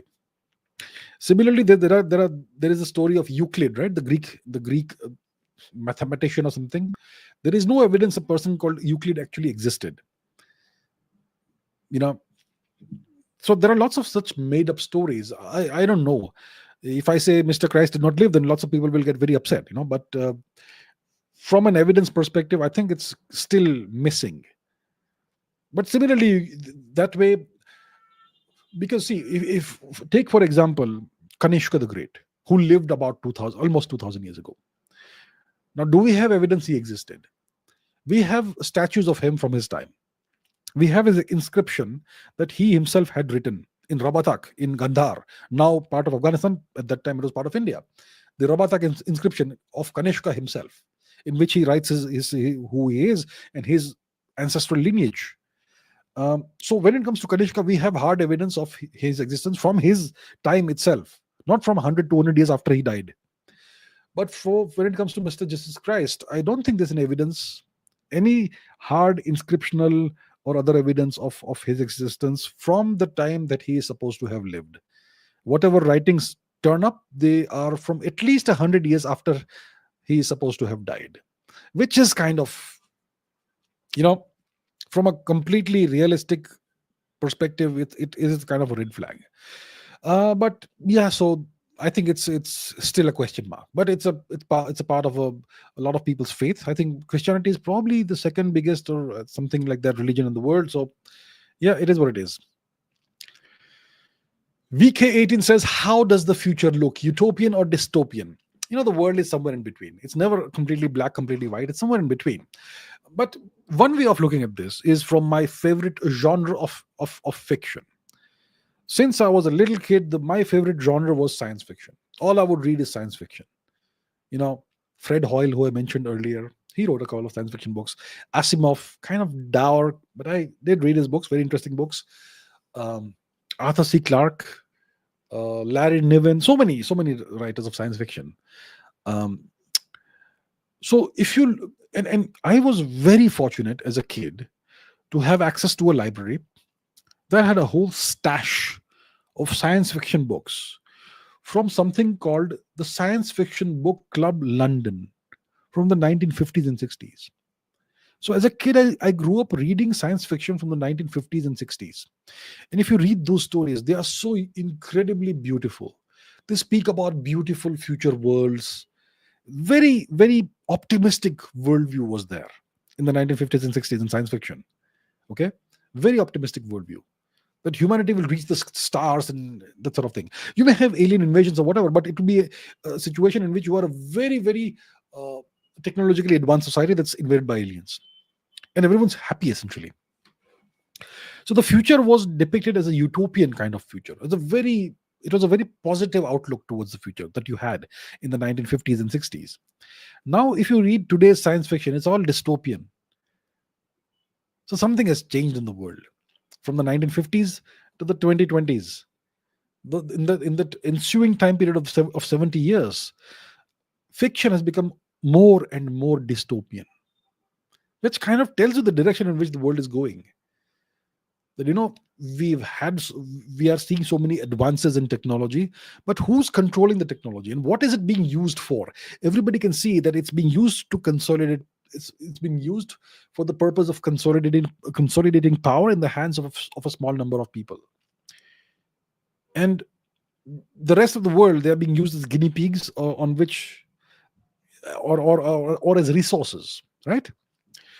So yeah, from that perspective, if the wrong people get all the power and they use the technology to amass even more power, then the world will go in a dystopian will go towards a dystopian direction.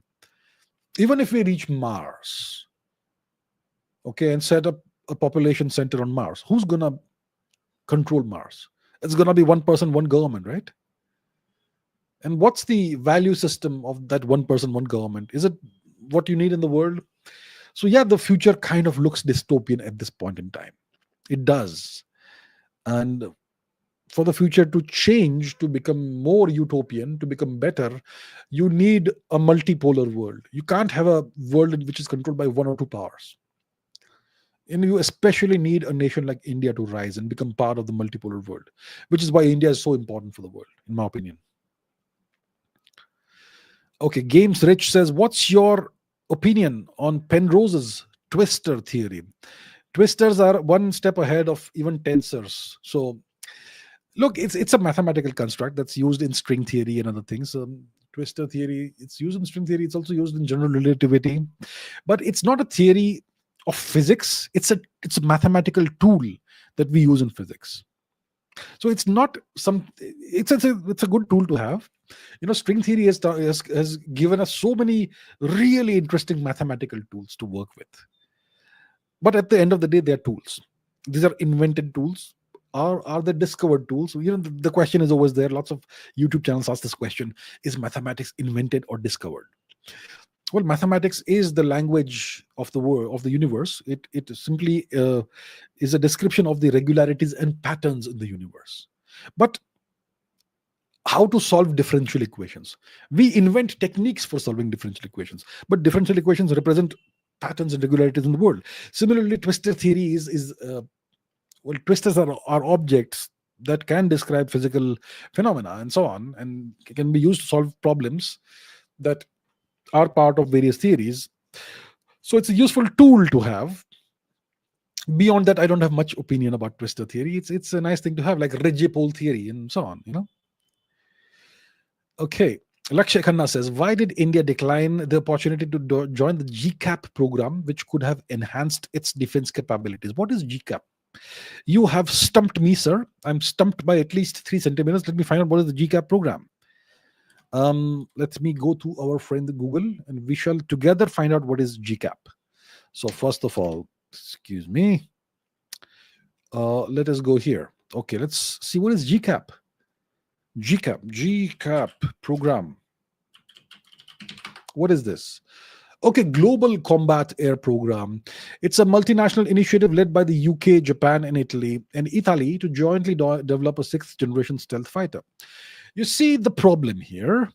The UK is involved, and so are Japan and Italy. Now, Japan is, I'm very fond of Japan. Italy, great history. But today, the UK and Japan and Italy are vassals of the United States in different ways. The UK is not part of the EU, but it is the US's premier lapdog. Number one, closest vassal. Japan has been under US permanent military occupation since 1945. Italy has been under permanent US military occupation, also like Japan, since 1945. Japan and the UK and Italy have had their constitutions essentially written by Americans, or under American supervision. So these are 3 nations that are US vassals. They are jointly developing apparently, this 6th generation stealth fighter. You don't want to be part of that because you're going to get compromised. You will not get all the technology. And even if you get the fighter plane, it may have problematic characteristics. When you need to take it out for a combat mission, military mission, you may find that at the exact minute you need its capabilities, it will not do what it's supposed to do, and so on. So you know what? There are no shortcuts in life. It's a nice opportunity. You think that they have offered us the opportunity, given us the opportunity, the invitation to join this program.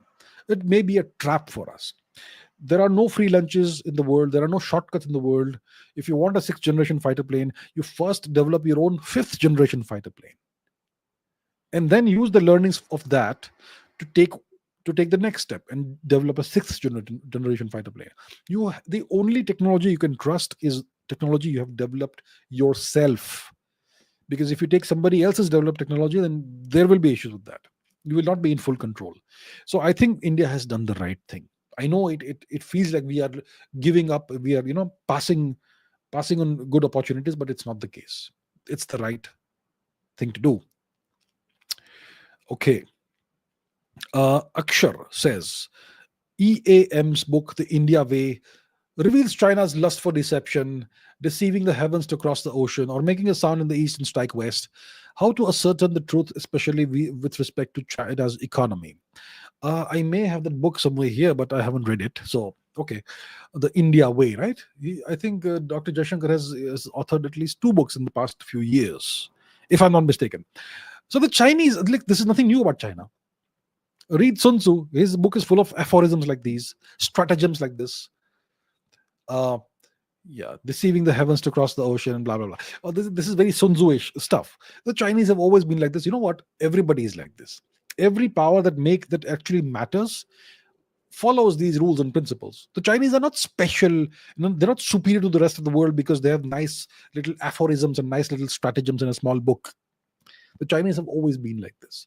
But for us, we have saddled ourselves with this belief that the Chinese are super inscrutable, super advanced in these practices and whatnot. Okay, every nation wants to deceive the rest of the world as per when it comes to its capabilities. It's only Indians to a certain extent that want to advertise. We have done this, we have done that. No, keep quiet, mind your business. Don't and let the world believe what it wants while we rise. That's how it should be. So how to ascertain the truth, especially with respect to China's economy? We have to first of all be clear about one fact: the Chinese will not reveal everything about their economy. And whatever they will claim will most likely be an exaggeration. It doesn't mean that we should underestimate the Chinese economy. So let's say they are saying that we are growing. Let's say hypothetically the Chinese claim this year, hypothetically, that we are growing at 6% a year. Maybe they are growing at 4% a year. Maybe. So you have to take their claims with a grain of salt. But it is stupid to believe that because instead of 6% they are growing at 4%, that means that they are weak. They are not weak. They've done a tremendous amount of hard work the past 30, 40 years. Don't underestimate them.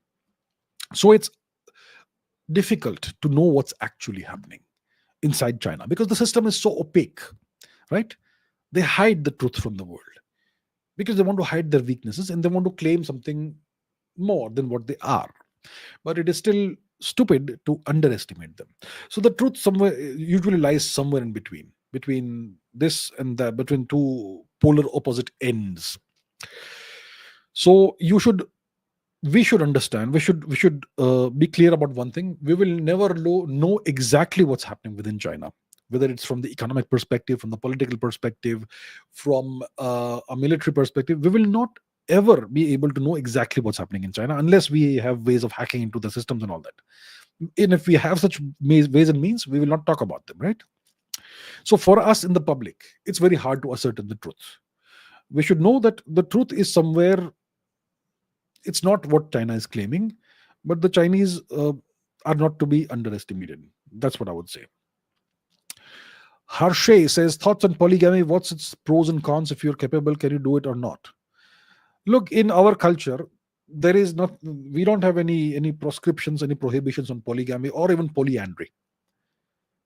Right? We never had these things. I don't know why we have these laws today that you can't do this or that. Let people decide whatever the hell they want. For most people, it makes no sense to have polygamy or polyandry. Makes no sense. But if some people want to do it, let them do it. I mean, I would say leave it to the people. Don't let the law decide. In Indian culture, we never had this prohibition on polygamy. It doesn't mean that I'm pro-polygamy or anti-polygamy. I'm just saying we never had any prohibition. And generally, most people can't even afford to have multiple spouses, right? I mean, come on, how do you do that? So it just makes sense for one person to have one spouse only because, the human population is generally 50-50 male and female. So I think it's a very unusual situation where polygamy would be practiced. In India, it was generally kings who would practice polygamy, or maybe very rich people who would practice polygamy. Most people simply could not afford it. So that's a strictly non-moralizing perspective that I'm giving you. What are the pros and cons? I think you can decide for yourself.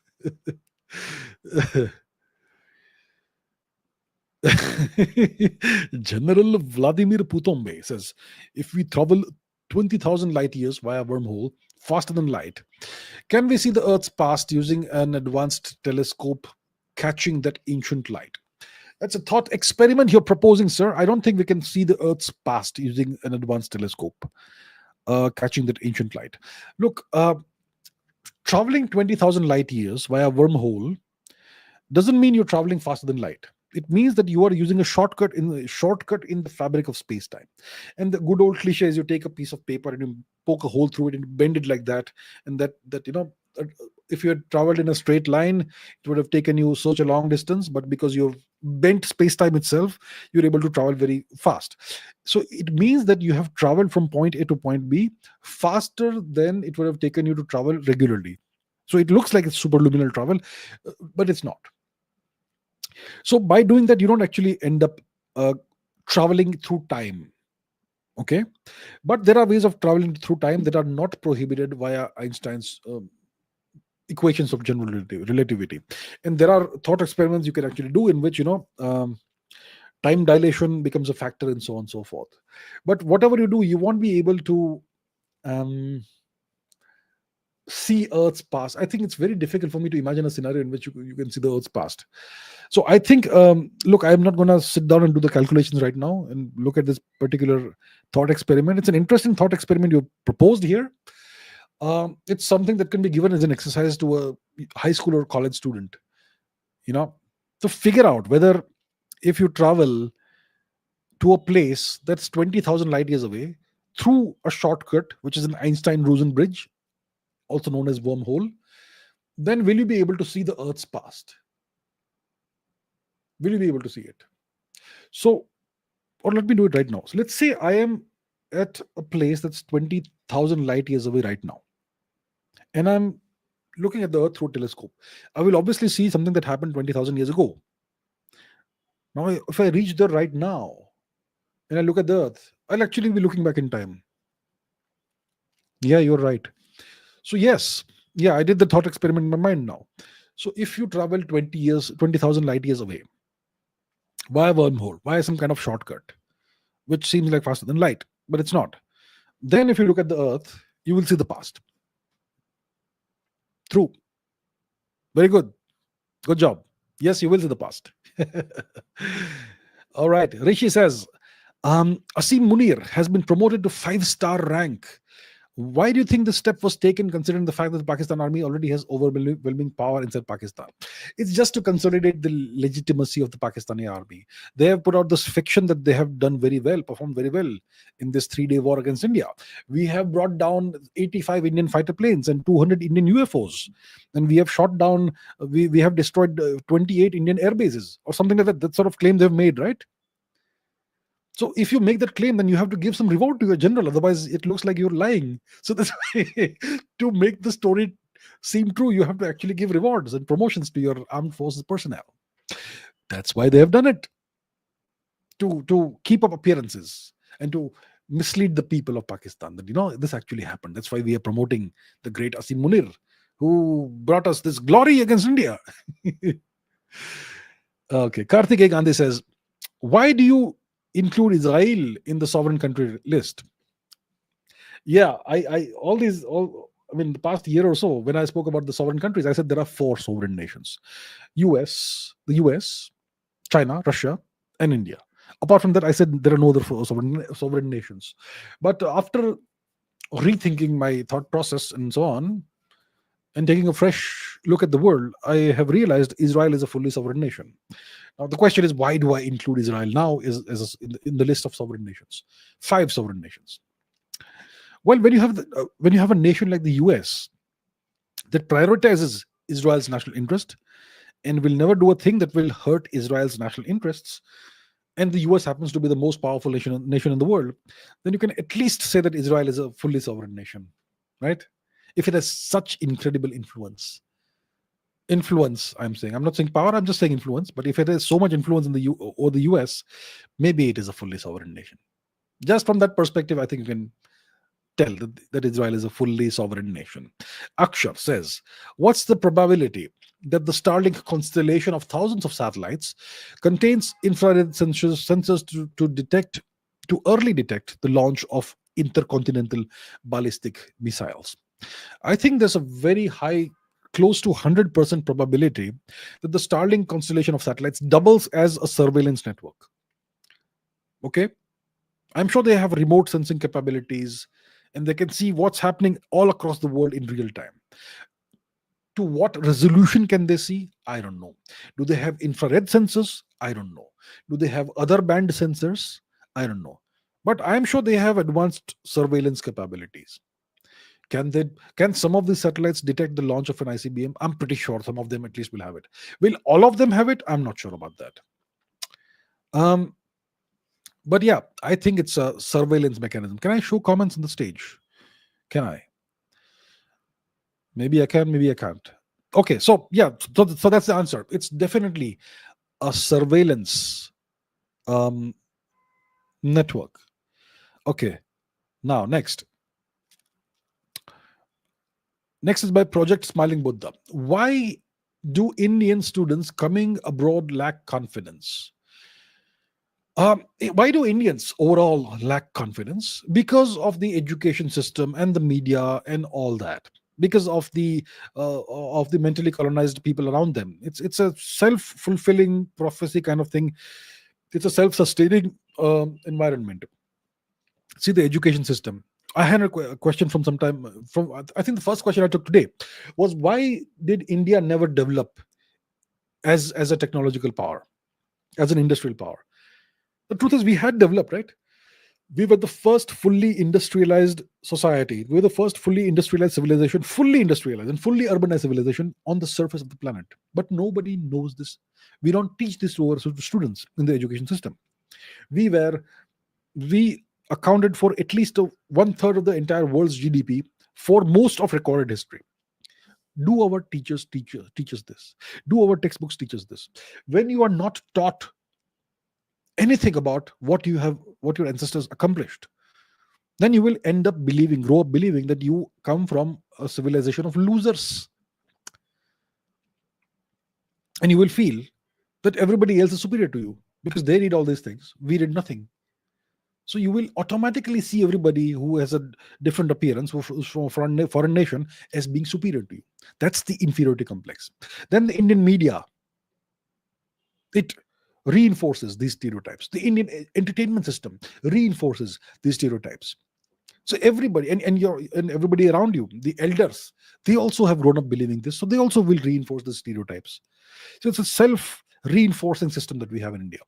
That we are a nation of losers. We never achieved anything. We never had a sense of history. We never wrote books. We only memorized things. We had no education system. We had a backward culture. Blah, blah, blah, blah, blah, over and over again. That's why Indians lack confidence. Indians have this crushing sense of inferiority because of all these things. So there's your answer, sir. Bhargava says, I consider corruption to be the biggest hindrance to India's development. Do you see the ethos of Indians changing, discipline and honesty increasing among Indians? I could not agree more with Mr. Bhargav. Corruption is India's number one problem today. What India needs is a war against corruption. The moment you cut down even 50% of India's corruption, half the problems in the country will disappear. Why do we have 100 million possibly Bangladeshis in India? Because of corruption.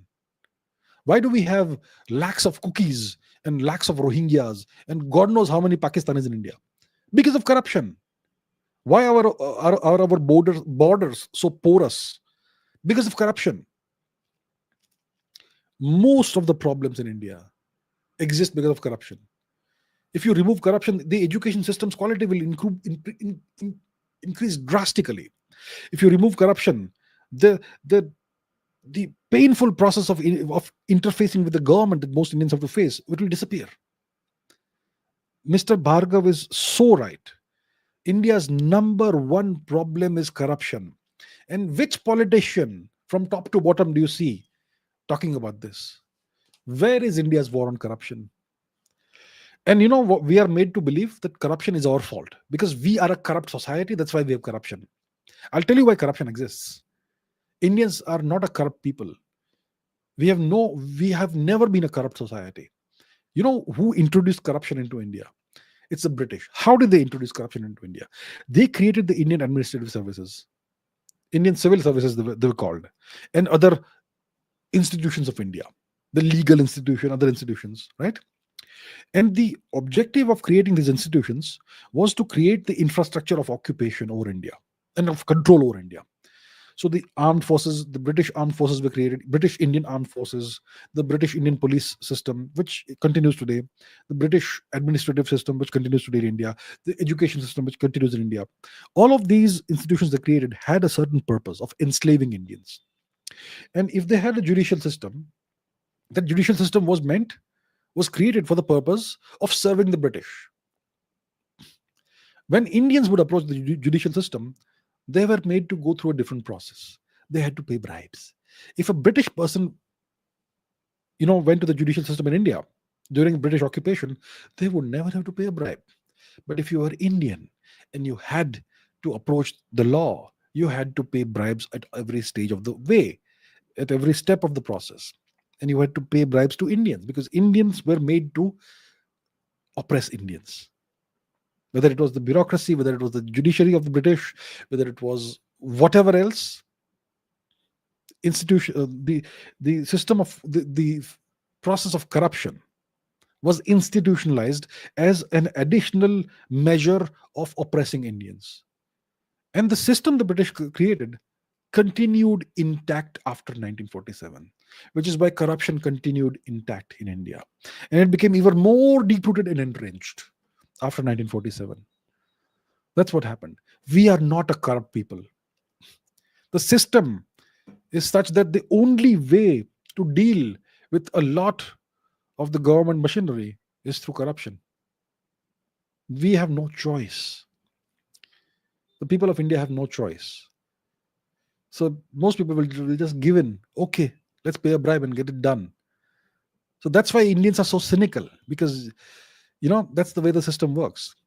It's not the fault of the Indians. It is not. And why is there indiscipline in India? The same Indians who, when they go to a foreign country, are the most disciplined in the world. In India, they're not disciplined. Why is that? Because they know that there's no point in being disciplined. Let's say I want to put trash in a trash can. They say that Indians litter on the roads, right? The Indians litter on the roads. Let's say, first of all, you will not find trash cans in most parts of India. But let's say you have trash cans. So let's say we put the garbage in trash cans. My question is, what happens after that? What does the municipality do with that trash? The trash that you so assiduously put in the trash can, they will dump it in the ocean or in the river or in some garbage heap somewhere. They will not process it. They will not recycle it. So what's the point of you putting the trash in the trash can? Eventually people just get sick and tired of it, and they just stop being disciplined. And when this happens for 70, 80 years, the whole of the country becomes like this. Indians are the most honest people in the world. They are by culture, by civilization, we are the least corrupt people in the world. But it is this foreign system that has ruined the country. And it is high time our leaders do something about this. Otherwise, they are complicit. Anshu Jain says, Prime Minister and Defense Minister recently said that we are only at a pause. Can this pause be a strategy to have a surprise attack on Pakistan in a few days? I think we will have to wait and watch. Maybe it is, maybe it's not. We'll have to see. This is a question of war, so so in war everything goes. Every strategy, every method is acceptable and admissible. And we shall wait and watch, and we shall see how it goes. I will not be displeased if we finish the job we started a few days ago. Yeah. Literally Officer K says, how did Israel get away with the USS Liberty? If that was an Indian ship, we would have been outraged. Yes, the Israelis took down the US warship USS Liberty back in the day. Which year was it? Let's find out. Let us do a Google search and find out USS Liberty. What happened exactly, right? USS Liberty. What did I say? ISS, USS. USS Liberty incident, 1967. It was an attack on a US Navy technical research ship, spy ship, by Israeli Air Force fighter jets and torpedo boats in 1967 during the Six-Day War. This combined air and sea attack killed 34 crew members, wounded 171 crew members, and severely damaged the ship. Israel apologized for the attack, and they said that they thought it was an Egyptian ship, and so on. Yeah, so the Israelis got away with this, and that's why I said that Israel is a super sovereign nation.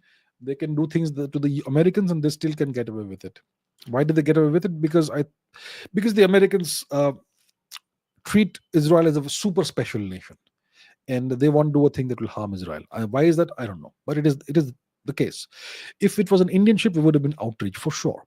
If an Indian attack had happened on the USS Liberty, and if it was Indian aircraft and Indian torpedo boats that had attacked the ship, the Americans would probably have invaded India and probably tried to destroy India. But Israel gets away with it. So it's a special nation, isn't it? Sharma says, what's the history of Hindi's closeness to Persian?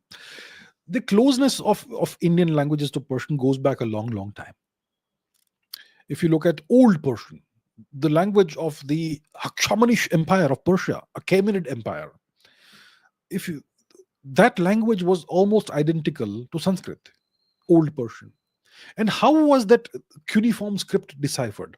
Let me put something on the screen. What did the cuneiform script look like? So our Persian neighbors, they had something called the cuneiform script. Persian cuneiform. Okay. So if you look at the cuneiform script of the Persian Empire, this is what it looked like. Here. Okay. This was the script. E, ka, kha, ka, ku, kha, kha, ga, all that sort of thing. Sounds suspiciously similar, right? So this was the script, and it was undeciphered for a very long time. Then I don't remember who it was that deciphered it, but their hypothesis was that let's imagine that the Old Persian language is very similar to Sanskrit, and then let's try and with that hypothesis try to decipher the script. And using that hypothesis, they were able to accurately decipher the cuneiform script. And it turns out that the Old Persian language was almost identical to Sanskrit. So you see, the Persian people, they spoke a language that was almost identical to Sanskrit, and their ancestors were ancient Indians. The ancient capital of Persia that Alexander the Greek destroyed, what was it called? It was called Parshvapur. What is Persia? It's a corruption of Parshva, of the Parshva people, the people who wielded the battle axe, the Parshu. Parshu means battle axe in Sanskrit. And the people who wield the Parshu were called the Parshva people. And they gave their name to the land, Persia. That's a very ancient connection that we have with the Persians, the old Persians. Today's Persians are different. Today's Persia is different. 50% of Persia's population is not Persian anymore, and so on. And the Hindi language, it's a mongrel language. It's a mixed language. It's obviously it's a descendant of an ancient Apabhranshu language, which obviously has its roots in ancient Sanskrit, obviously, and its vocabulary its grammar is mostly derived from Sanskrit. The vocabulary of Hindi has lots of Persian and Arabic words. Now, a lot of the Persian words of today are also descendants of Arabic and Turkic loan words, but many Persian words are descendants of Old Persian, which has ties to Sanskrit and so on. So that's the convoluted history. And Hindi or Hindavi it's a language that eventually emerged out of the Mughal and Turkic courts in North India, and it has so many different dialects which are non-Persianized, like Awadhi, like Maithili, like whatever else, which have, I am sure, less Persian influence and so on. So because of the Turkic occupation of India and the fact that they used Persian as the court language. That's how so much of Persian vocabulary became, you know, enmeshed in the Hindi language, along with words that have Turkic origin and Arabic origin. The word aulad is Arabic. The word uh, jigger for liver, it's the Turkish word chigir. So many of the words you use are of foreign have foreign origin, Turkish or Arabic. I am okay with Persian. Persian is one of our languages essentially for all intents and purposes. But yeah, uh, not sure how to read this. My Cyrillic is very rusty. But the question is, why can't India use the tactics of Israel hitting militants every few months? I think we have just very recently changed our doctrine, right? That any terror attack is an act of war against India. I think let's wait and watch. I think India is going to use such tactics going forward. We should. And I agree with you that India should use the tactics that Israel uses, hitting militants in Pakistan every few months, whenever required. Of course, we will remember that Pakistan is not Palestine, or is not Gaza. Pakistan is a different kind of entity. It's not as helpless and weak as Gaza. Uh, so it's a different scenario that we have. But I agree that we should treat the Pakistanis the way the Israelis treat their enemies, without mercy, because they are terrorists. What can you do? Yes. Indian Sultanate, thank you so much, sir. Thank you. Vaibhav says, thank you, Vaibhav. Thank you so much. Please bomb Pakistan. Well, I can't bomb Pakistan, but I hope that we end the menace of terrorism once and for all. It will be a great service to the whole world and also to our own people. Nilesh Ranjan Srivastav says, many news outlets are telecasting increasing cases of coronavirus in Delhi and Maharashtra. Should we worry? No. Let's get on with our lives. I'm done with coronavirus. I think I never want to hear that word again, coronavirus. I mean, all those waves of coronavirus, the shutting down of the whole world, of the whole country. What was it called? Omicron variant. And what? Enough of this nonsense. If these news outlets are creating a new scare, then there must be some vested interest behind it. So yeah, I don't think we should worry, and I'm sure the government of India will not shut the country down, even if something actually happens.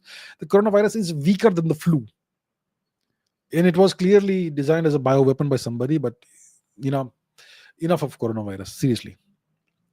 Hardik says, how can we protect ourselves from China, Pakistan, and Bangladesh, and especially China's dirty tactics of proxy wars via Pakistan and Bangladesh? The only long-term realistic solution is for us to become so powerful that nothing will work against India. That's the only way. Right now, we are like a lion surrounded by 3-4 dogs. But what if we become a Tyrannosaurus Rex who can eat a lion in one bite? That's what we have to become. Okay? Then the dragon will also look small, the Chinese dragon. And Pakistan, Bangladesh, and whatever else will be of no importance anymore. That's the only long-term solution. In the meanwhile, we have to be super vigilant. And we have to hit the terrorists where they exist. We can't wait for them to come and hit us and then we hit them back at the border. No. We have to find them where they are and hunt them down and eliminate them and everybody who shelters them. And this has to be an ongoing process now. That's what we have to do. So we have already changed our doctrine. We will no longer wait to be hit. We'll hit whenever required. But the only long-term solution is for us to become huge, gigantic, keep growing, become a Tyrannosaurus Rex, a T-Rex, not a lion, a T-Rex. That's what we need to do. Animish says, would you be making a dedicated video on how to raise its standards? Maybe I should, but maybe it's not something that can be covered in one video.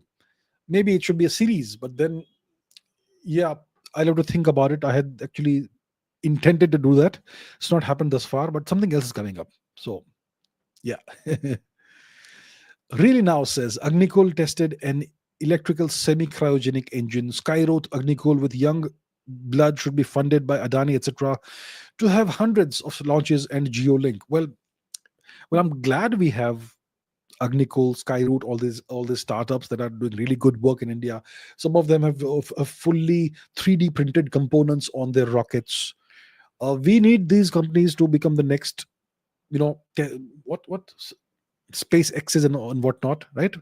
And they should be funded by whoever can fund them.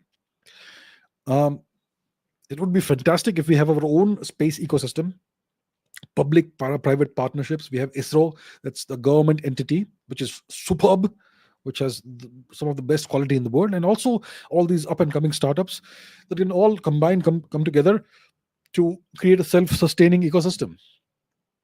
And it would be so nice to have something like, um, our own constellation of satellites, just like Starlink, but a better constellation, a better alternative, a cheaper alternative, more efficient, effective alternative, which also serves a geopolitical purpose for us. It would be so great to have that.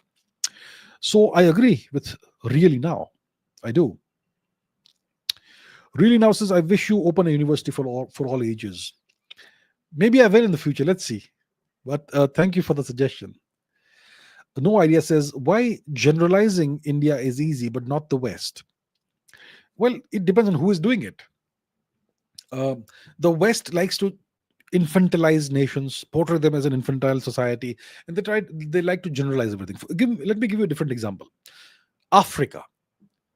When you see a black person, you see that person from the perspective of a Western person. You see it from Western eyes. When you encounter a person who is black ethnicity, you see that from a Western perspective. Oh, this is African. You know how big Africa is. It's like saying, when you see a white person, oh, this is a white guy or a European guy. In Europe, you have so many different countries and ethnicities and cultures. You have Slovenia. You have within France, you have so many ethnic groups actually, but it's been homogenized. You have the Slovaks, you have the Polish people, you have the Hungarians. They are so different from each other. A Romanian and a British person have almost nothing in common, but from an outside perspective, they look the same, right?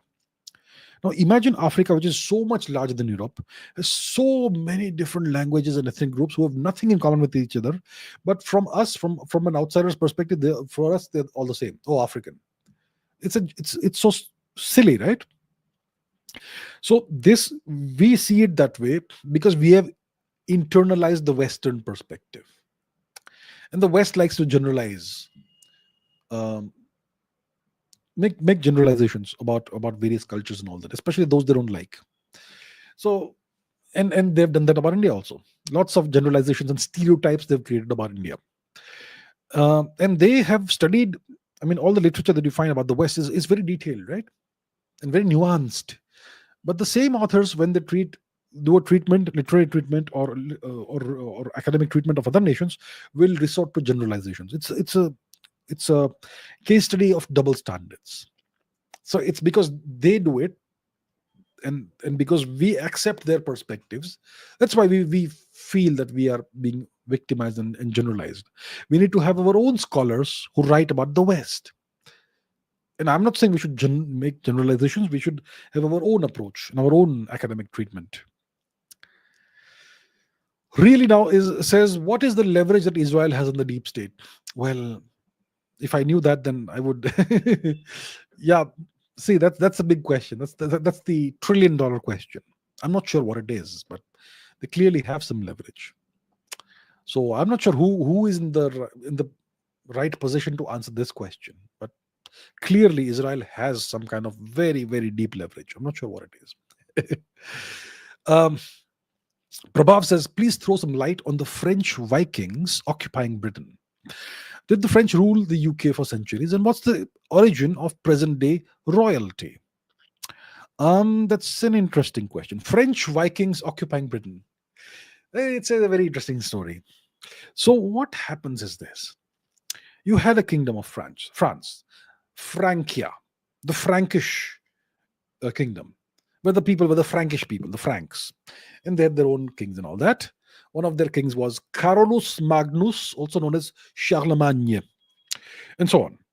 Now, about 1200 or so years ago, before today, around the 700s and 800s, the 8th, 9th centuries, around that time, the people of the Scandinavian region, they started raiding Europe. So let's go to the map. Where is map? Let me put the map on the screen so that we get some sense of perspective and direction. So here we have the region that we are talking about. The Scandinavian region is Norway, Sweden, Denmark. That's essentially the Scandinavian countries, and later on Iceland became part of that region of the Scandinavian ethnic groups, lands that they lived in. So around 700, 800s, 80s, around that time, the Scandinavians, also known as the Vikings today, they started doing these seaboard raids on mainly England, mainly what's today the United Kingdom. Okay, and one of the first places they did a raid at was, let me find the place. Where is it? I've got to find the place. It's obviously gonna be somewhere over here, south of Edinburgh. Lindisfarne, Holy Island. And there's a ruined abbey over here. So let's zoom in, zoom in, zoom in. Here we have it. Now, where's the abbey? Lindisfarne Abbey. There's a ruined abbey, which is a religious thing. So this island is called Holy Island. And yeah, this has to be the place somewhere here. Lindisfarne Abbey. There are ruins all over the place here. Maybe this is the one. You can see there's some structure. There's a ruined castle over here, and so on. So I'll not bore you with the details, but this is one of the first places where the Vikings launched a raid. It's called Lindisfarne, and so on. So the Vikings were not just raiding England, they were also raiding France. Okay. Now the French king eventually proposed a deal to one of the Viking chieftains. The name of this Viking chieftain was Rollo. Rollo. So the French king told Rollo that, you know what, instead of raiding us all the time, why don't you settle down in France? I will give you and your men a large territory in the western part of France where you like to raid so much. I will give you the territory. I will make you a duke, which is the second highest title after king of France. I will make you the duke of this place, and you settle down with your men. Here are the conditions. First condition, you adopt Christianity. You give up your pagan polytheistic culture. You become Christianity. That's the first condition. Second condition, you will adopt the French language, the French customs, and you will marry French women. And third condition, you defend France from the other Vikings. So this was an offer Rollo could not refuse. So Rollo became the first duke of this region, which came to be known as Normandy. Normandy. What does Normandy mean? The realm of the Northmen, the Vikings.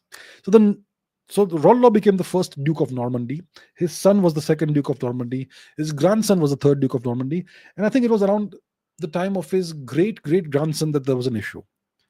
So one of his descendants, I think it was the great grandson or some around that time, that guy, he had to go. By the time his descendants had become completely French, Normans, but French. So this descendant of Rollo, who was probably the fifth or something Duke of Normandy, he had to go fight a holy war, the Crusades, which was fine, but he had a big problem. He did not have any legitimate sons. He had illegitimate sons, but he did not have any legitimate son who he could make the temporary duke while he was gone. Because what if he dies during the Crusades and his son has to take over, right? But he had no legitimate sons. So against his wishes, he was forced to give the title of Duke of Normandy, acting Duke of Normandy, to one of his illegitimate sons. So this illegitimate son becomes the next Duke of Normandy, and the Duke of Normandy goes on the crusade and he dies. So an illegitimate boy becomes I think the sixth Duke of Normandy. His name was Guillaume or William, and he had a very rough childhood because everybody was upset that this illegitimate boy becomes Duke of Normandy, and there were many attempts on his life by his relatives who wanted to take over the title of Duke and so on. But he survived, and he became a very powerful Duke, the most powerful Duke of all time, William. And he called himself William the Bastard because he was illegitimate, right? And it was in his 50s, when he was in his 50s, that what he did was this. He built a big navy, and he crossed the English Channel and he invaded England. Absolutely crazy thing to do, right? By William the Bastard, Duke of Normandy. And unfortunately for the King of England, Harold, just 1 week before William lands uh, over here, some at Hastings, William lands at Hastings. 1 week before that, there was another Harold Hardrada, who was a Viking king who had landed in the north of England with the brother of King Harold, Tostig. So Harold, King of England, had to go all the way north, fight the Vikings in a horrifying Battle of Stamford Bridge, in which he defeated the Vikings and killed their king. And his army is exhausted. And the moment the battle is over, they get word that the Normans have landed in the south of England. So they have to come rushing all the way south, despite being bruised and battered. And then they engage William the Bastard at Hastings, the Battle of Hastings. And the battle is going well, but a stray arrow catches King of England Harold in his eye. He dies, and William the Bastard becomes William the Conqueror. So, William the Conqueror, that is the origin story. And this happened in the year 1066 AD. And from that time, the Saxons, they lost control of England, and the Normans started ruling England, and they spoke French. And since the year 1066 AD, every single king or queen of England has been a descendant of William the Conqueror. Even the present king of England is a descendant of William the Conqueror. So yes, that is the legacy of Rollo the Viking, whose descendant William went from being the bastard to the conqueror. And for centuries, Norman French was the language of the court in England. And eventually it became part of common English. That's the story. Very interesting story. Geopolitical Dubey, thank you so much, sir. Really appreciate that. Sergeant Skyland says, which is better, Tamil Nadu economic model or the Gujarat economic model? Which would be better? I'm not sure what the differences are. I know Gujarat did very well under Mr. Modi when he was chief minister, and Gujarat probably is the state with probably some of the highest quality living standards in India, very good quality of life and so on, etc. Tamil Nadu, I'm not sure. I'm sure I've heard that their economy is also doing well. So I'm sure both these economic models have some strengths, right? And obviously every economic model will have some drawbacks or deficiencies. I'm not saying what these are because I'm not examining in detail. I would say we need to take the best of both approaches and fuse it together, right? That's what we should do. Anti-Venom says, do Monty Hall problems makes sense? I'm not sure what the Monty Hall problem is. I'm going to do a Google search once again. What is the Monty Hall problem? Let me see. Where is Google? Monty Hall problem. What is it? Maybe I know, maybe I don't know, but I don't remember. Monty Hall problem. What is that? Is a brain teaser in the form of a probability puzzle based nominally on the American show Make a Deal. Okay. Suppose you're in a game show and you're given the choice of 3 doors. Behind one door is a car. Behind the other doors are goats. You pick a door, say number 1, and the host who knows what's behind the doors opens another door, say number 3, which is a goat. Then he says to you, do you want to pick door number 2? Is it to your advantage to switch your choice? And I believe the answer should be that you should switch your choice. I remember reading about this somewhere a long time ago, that it is advantageous to switch, but I don't remember the logic anymore. So I won't be able to answer you right now because it will involve doing a lot of reading. But interesting question you've asked, and maybe I should revisit this. So anyway, thank you. Viber Chops says, do you think Northeast Insurance will help China like they did with Pakistan? What's Northeast Insurance? Do you think the Northeast Insurance will help China like they did with Pakistan? You mean insurgents? Okay, I think you're asking about insurgents. Now it depends on which insurgents you're talking about and who they're fighting and who they serve. There are always insurgents who can be bought, and some insurgents will. So it depends. If you're talking about the cookie terrorists, I'm sure they will help whoever will come to their aid. if you study the history of the Koki insurgency, the Koki terrorism, and the Koki encroachment into India, you will see that they've always had their eyes on this big territory that is mostly Manipur, and they've allied with whoever would aid their cause. So if the Chinese give them some aid, they will certainly ally with the Chinese. No question about it. No question about it. Yeah. Animish says, thank you for giving us a super chat episode. My pleasure. Thank you so much. It's an experiment for me. I have steadfastly said this. I've maintained this for so many years that I will never do super chats because so many of my viewers are students, and students obviously can't afford super chats. But I can see that. But I've been told over and over again that if you do super chats, then the quality of questions improves because people are serious.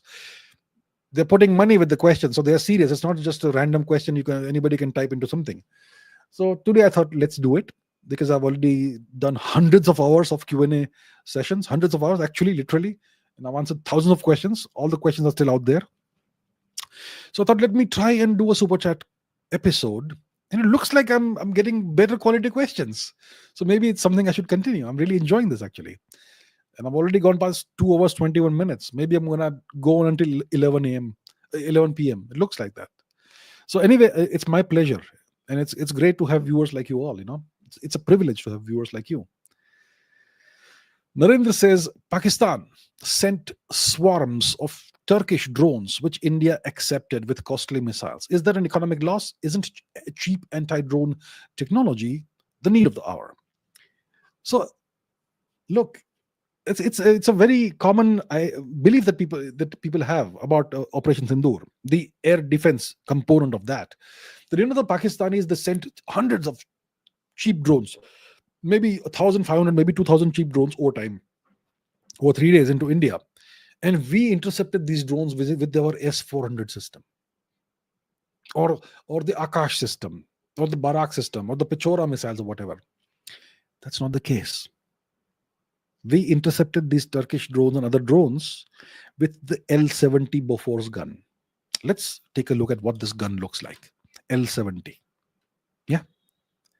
And this is not okay, let's first look at it. Okay, let's see what it looks like. L-70 air defense gun.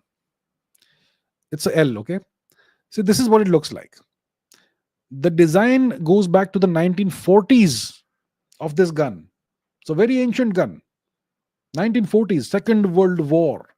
But these are upgraded L-70 air defense guns, and so on. So what is the upgrade is the question, right?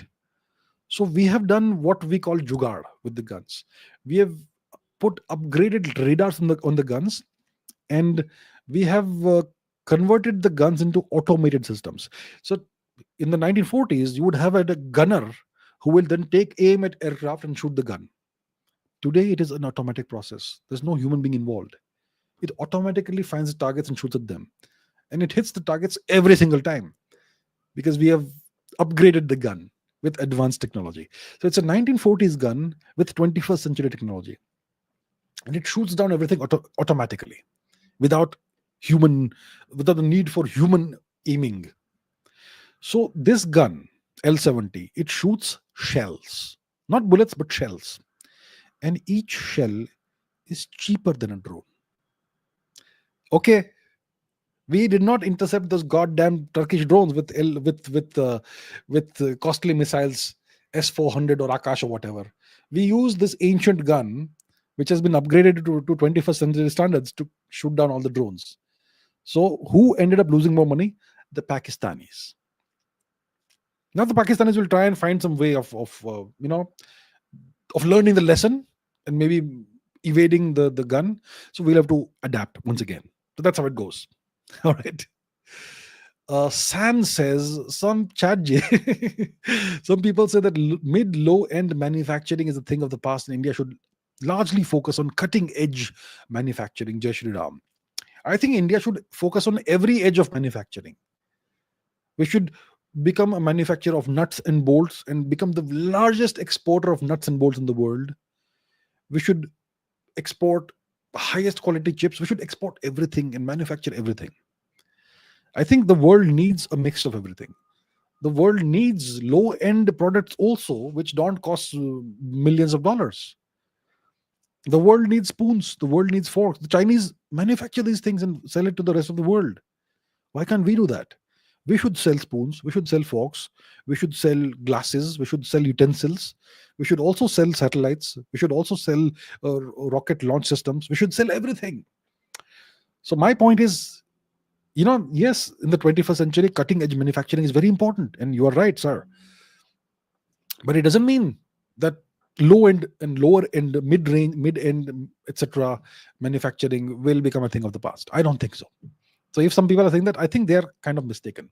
Every end and edge of manufacturing is going to be relevant. But yeah, it is very important for us not to be left behind. And we should certainly be at the cutting edge of technology for sure. Rahul says, do you think quantum computing can become an applied field in the next 10 years, or will it remain research oriented only? I think it will become applied in the next 2-3 years possibly, because we already have quantum computing systems, quantum computers. Even India has quantum computers now. Yeah, so we are also not going to be left behind in this matter. I'm very happy to see that we also have at least one quantum computer in India. And quantum computers, I think, will definitely become an applied field. Once you can sustain superpositions and large qubits and stuff, yeah, you're gonna. I think it's just a matter of time. I don't think it'll take 10 years. And soon enough, maybe in 20 years, you will have quantum computers powering your laptops and mobile phones, possibly. Probably not 20 years, but something like that. Who knows? With the advances in AI, anything is possible. So I think quantum computing will definitely become an applied field. I think it's already becoming, to some extent, a field that is going in the direction of being an applied field. So I think it will happen soon. And of course, research will continue in it. Research. Dheeraj sir, thank you so much, sir. Do you think, you said that Israel is somehow a fully sovereign nation? Can't even type the name. Okay. Could you explain how is it possible for such a tiny country or population to stay sovereign? How can a tiny country be sovereign? I mean, when you're a tiny country with a small population, then it's so easy for larger countries and larger economies to overwhelm you. If not politically, then economically, or in some other way. So it makes sense to pose this question. How can a small country with a tiny population be fully sovereign? The smaller your population, the less sovereign you should be. Naturally, it makes sense. Now look at it this way. Look at it this way, my friends.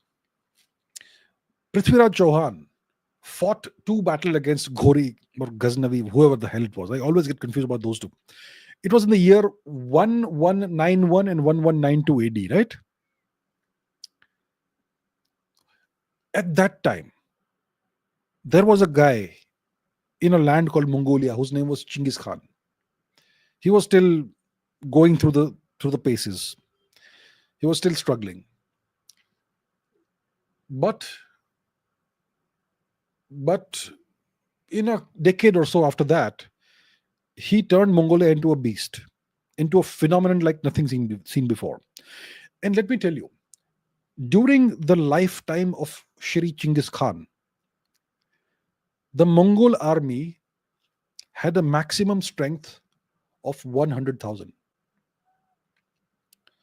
And that was roughly 1/3 of the population of Mongolia. So about a third or a quarter of the population of Mongolia was the Mongolian army. Probably not. Mongolia would have had a population of maybe 3-4 million at the time. But the Mongol army, the full total corpus of the armed forces, was about 100,000 at the peak of Chinggis Khan's power, which means that the army that conquered half the known world at the time, you could have fit those soldiers into the Eden Garden Stadium or the Narendra Modi Stadium. That tiny group of people conquered half the known world.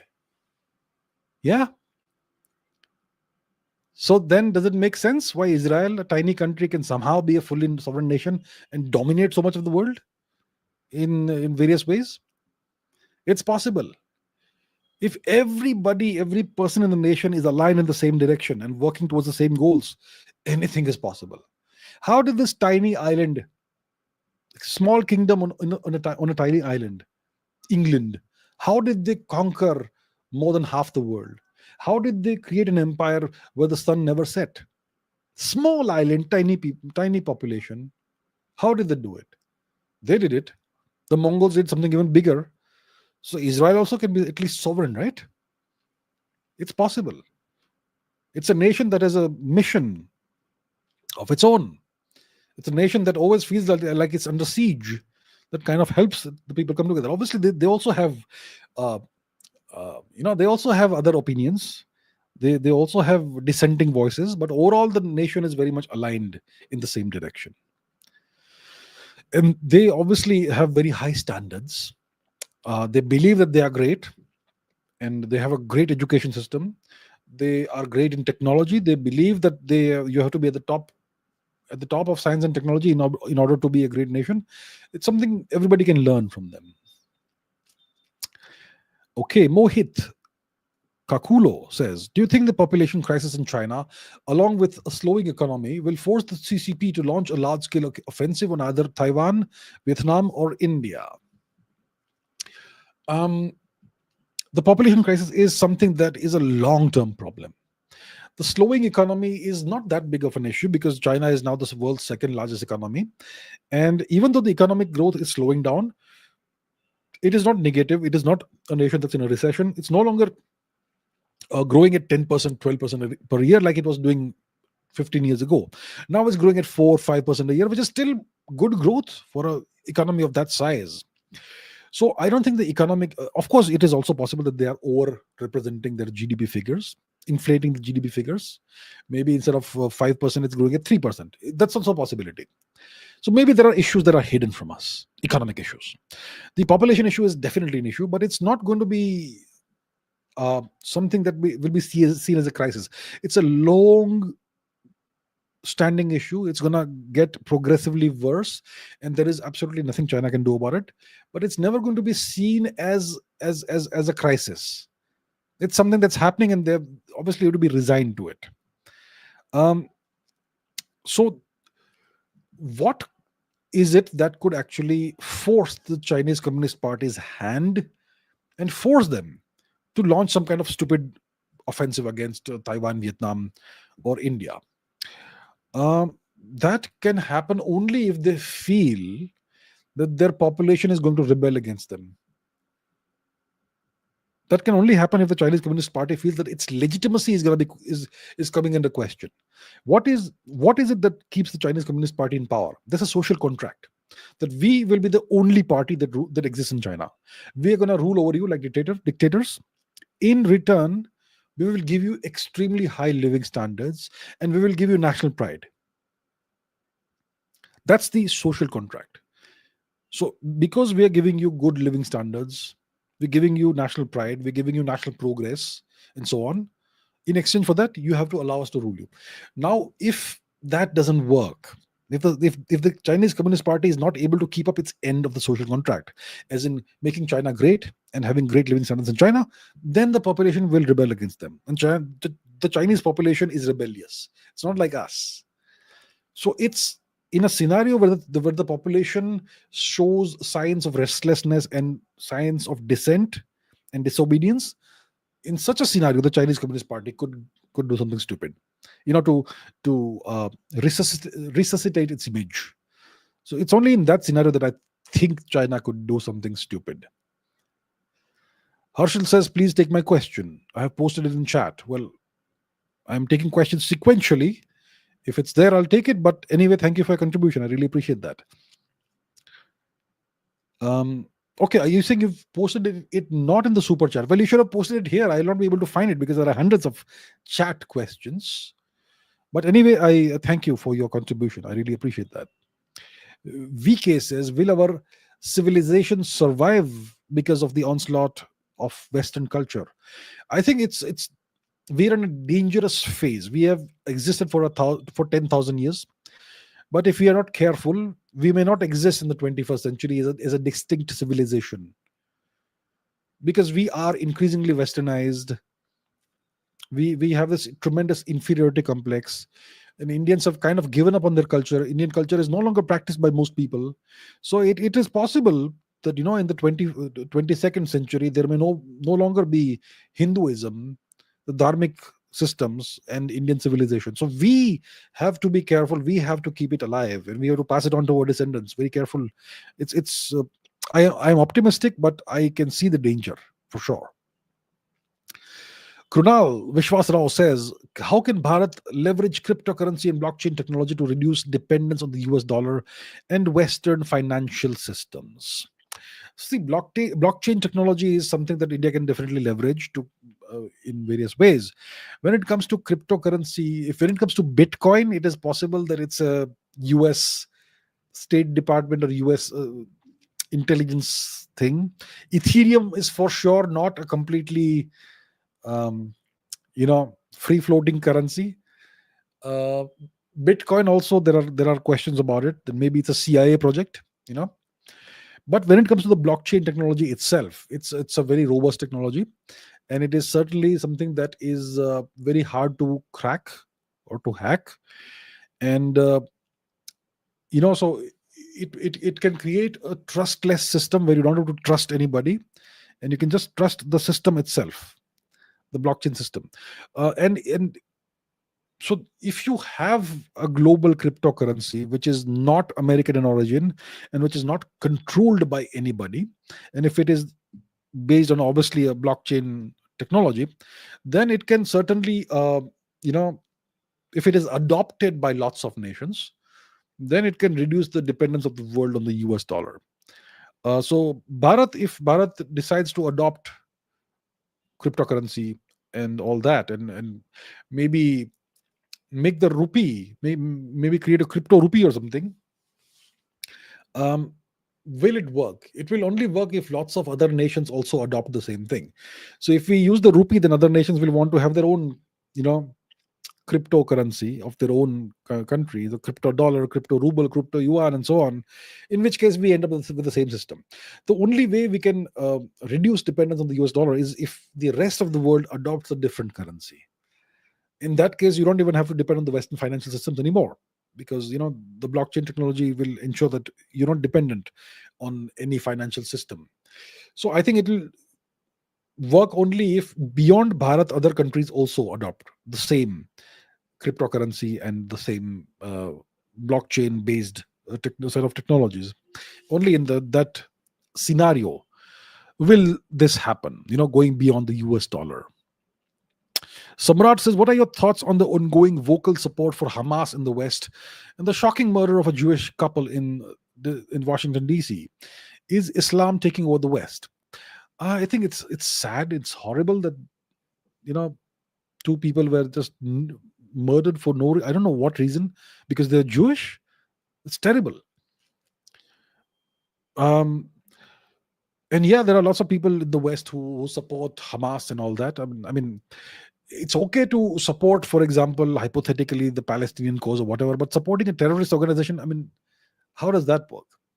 So it's a symptom of the fact that first of all, the Western academia has been hijacked by a certain group of people, kind of people who, the leftists, who support Hamas and who support terrorism and so on.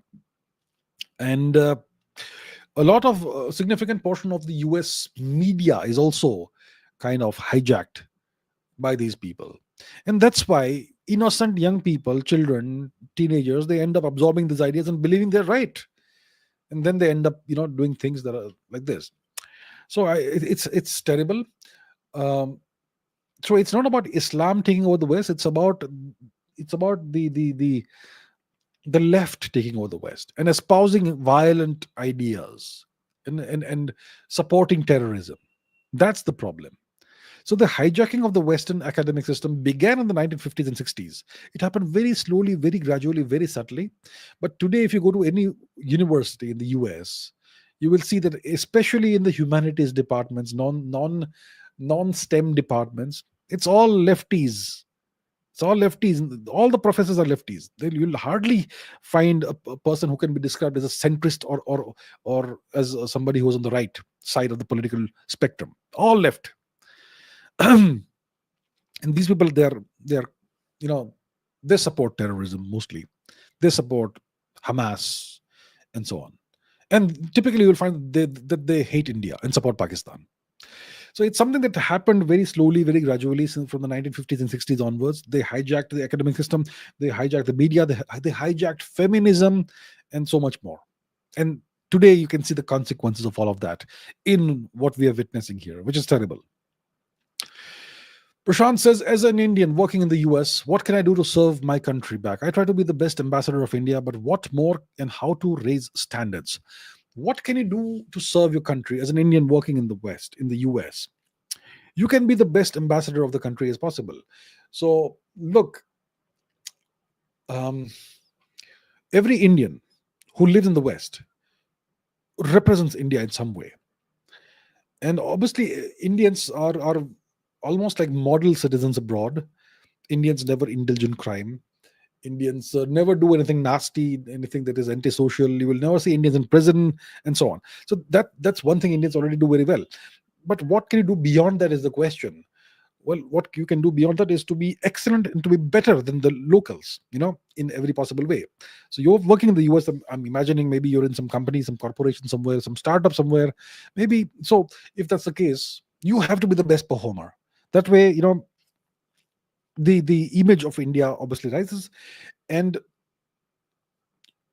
what else can you do? Let's say you become very wealthy. I would love for you, Prashant Sharma, to become very wealthy, and then you can invest some money in India.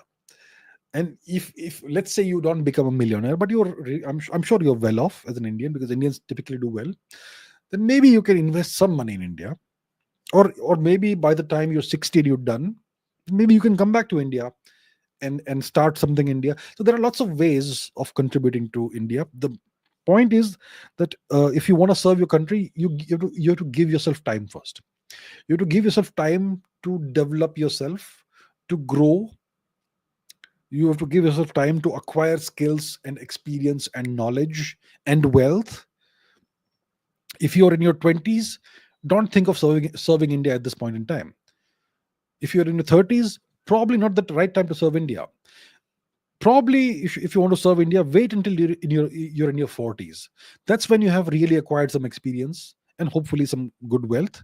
That's when you can decide, how can I leverage my experience, my knowledge, my skills, my wealth to give something back to my country, the country of my ancestors. And by the time you're in your 40s, you actually have some idea of how to do that. So typically, it's either by mentoring Indians, or by investing some of your wealth in India, or starting a new company or something in India, or yeah, something along those lines. That's how we do it. So that's how we do it. That's how we can serve your country. It's a long-term game. Don't think of doing it today. Wait until you're in the right position to do that. General Vladimir Puthombe says, if we gets to see, then past Ram, Jesus, Muhammad, Krishna. I don't know what that means, sir, but thank you for the for the contribution. I'm not sure what that means. Sorry. Vikramaditya Rathore says, why is no one taking Trump seriously? Be it Mr. Putin, Mr. Netanyahu, and recently Mr. Modi, now who did not tweet after his abrupt tweet. Well, Mr. Trump has nobody to blame except himself. He thinks he's the greatest businessman in the world. Business is all about transactions, sure. But business is also about reputation. It's also about playing the long game. It's also about being ethical. And I'm not accusing Mr. Trump of being unethical, immoral, all of that, but he has a very transactional approach, a very brash, brusque approach, and that is going to alienate everybody. Mr. Modi has made it a point for so many years to support Mr. Trump in whatever his endeavors are or have been, right? And Mr. Modi has always made it a point that whenever Mr. Trump tweets about India on social media or wherever it is, Mr. Modi will very quickly respond back with a great amount of warmth to Mr. Trump. But after Mr. Trump's latest misadventures, Mr. Modi, for the first time ever, completely ignored Trump's tweet about India. And Mr. Trump has clearly made Mr. Modi very angry. And I can assure you that this is going to be a turning point of some kind in India-US relations. India is not going to trust the US anymore. India will not be buying your F-35. India will not be buying more weapons from the US. We're going to buy Russian or French weapons now. We can't trust the Americans, right? The Americans have shown that they cannot be trusted. Mr. Trump has shown that to India. And he is making all these nasty statements about India. He's telling Apple not to invest in India and so on. So if you have this sort of approach and behavior, that you don't stand by the people who have stood by you, and if you approach everything as transactional, I will even pose with terrorists because today it matters and makes sense to me, but tomorrow I don't care.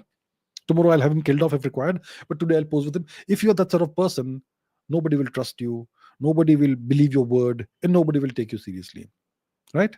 So that's something that will be increasingly the case with Mr. Trump, because he has this pattern, he has this track record of being very, very capricious, of being extremely inconsistent, of constantly contradicting himself. So what do you expect when he has this approach? That's how it works. Phonography says, what's the real life difference between fascism and communism? Both have a dear leader managed economy and military. Are they different? Fascists don't hate religion. Communists hate religion. That's kind of the difference. Fascists are big on culture and tradition. Communists hate culture and tradition.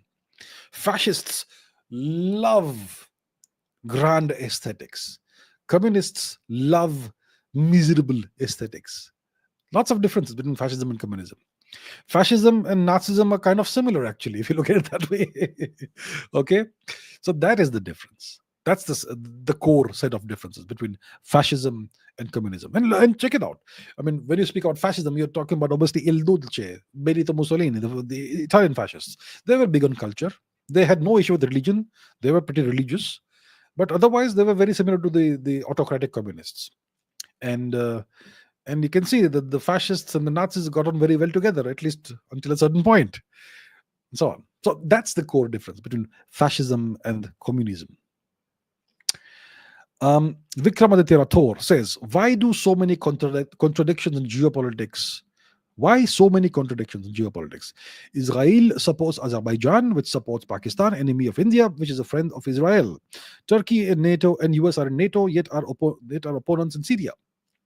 It's always big picture, small picture.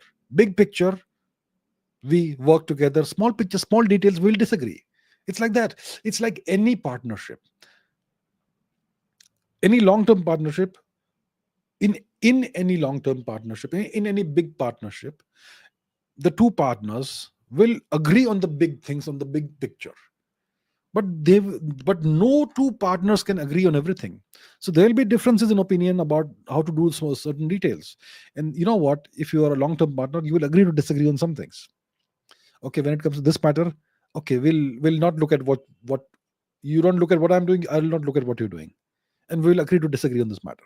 But big picture, we should work together. That's how it goes. That's how the real world works. Even in, let's say, a marriage where you have two spouses, husband and wife, do you think they agree on everything? They will also disagree on lots of things. So, it's not very contradictory. That's how the world works. The world is full of inherent contradictions. That's the real world. It's not an idealistic utopian world. It's a real world with all the messy little details, and that's how it works. Jagan says, China is trying the China-Pakistan economic corridor through Afghanistan with Pakistan. Will it succeed, and will the US allow it, or US has compromised itself for trade deal? Thank you, Jagan. Thank you so much. Look, China-Pakistan economic corridor through Afghanistan, the Chinese have been announcing this every year or every 2 years for the past 10, 15 years. Has it happened? No. It's known for a fact that the US pays the Taliban a weekly stipend of about roughly between $50 to $100 million in cash. So if the Americans are paying the Taliban a cash stipend every week, obviously there is some deal between the Americans and the Taliban. The Taliban was given control of Afghanistan after the Doha Accord between the Americans and the Taliban. And in the Doha Accord, there were secret clauses which have not been revealed to the world.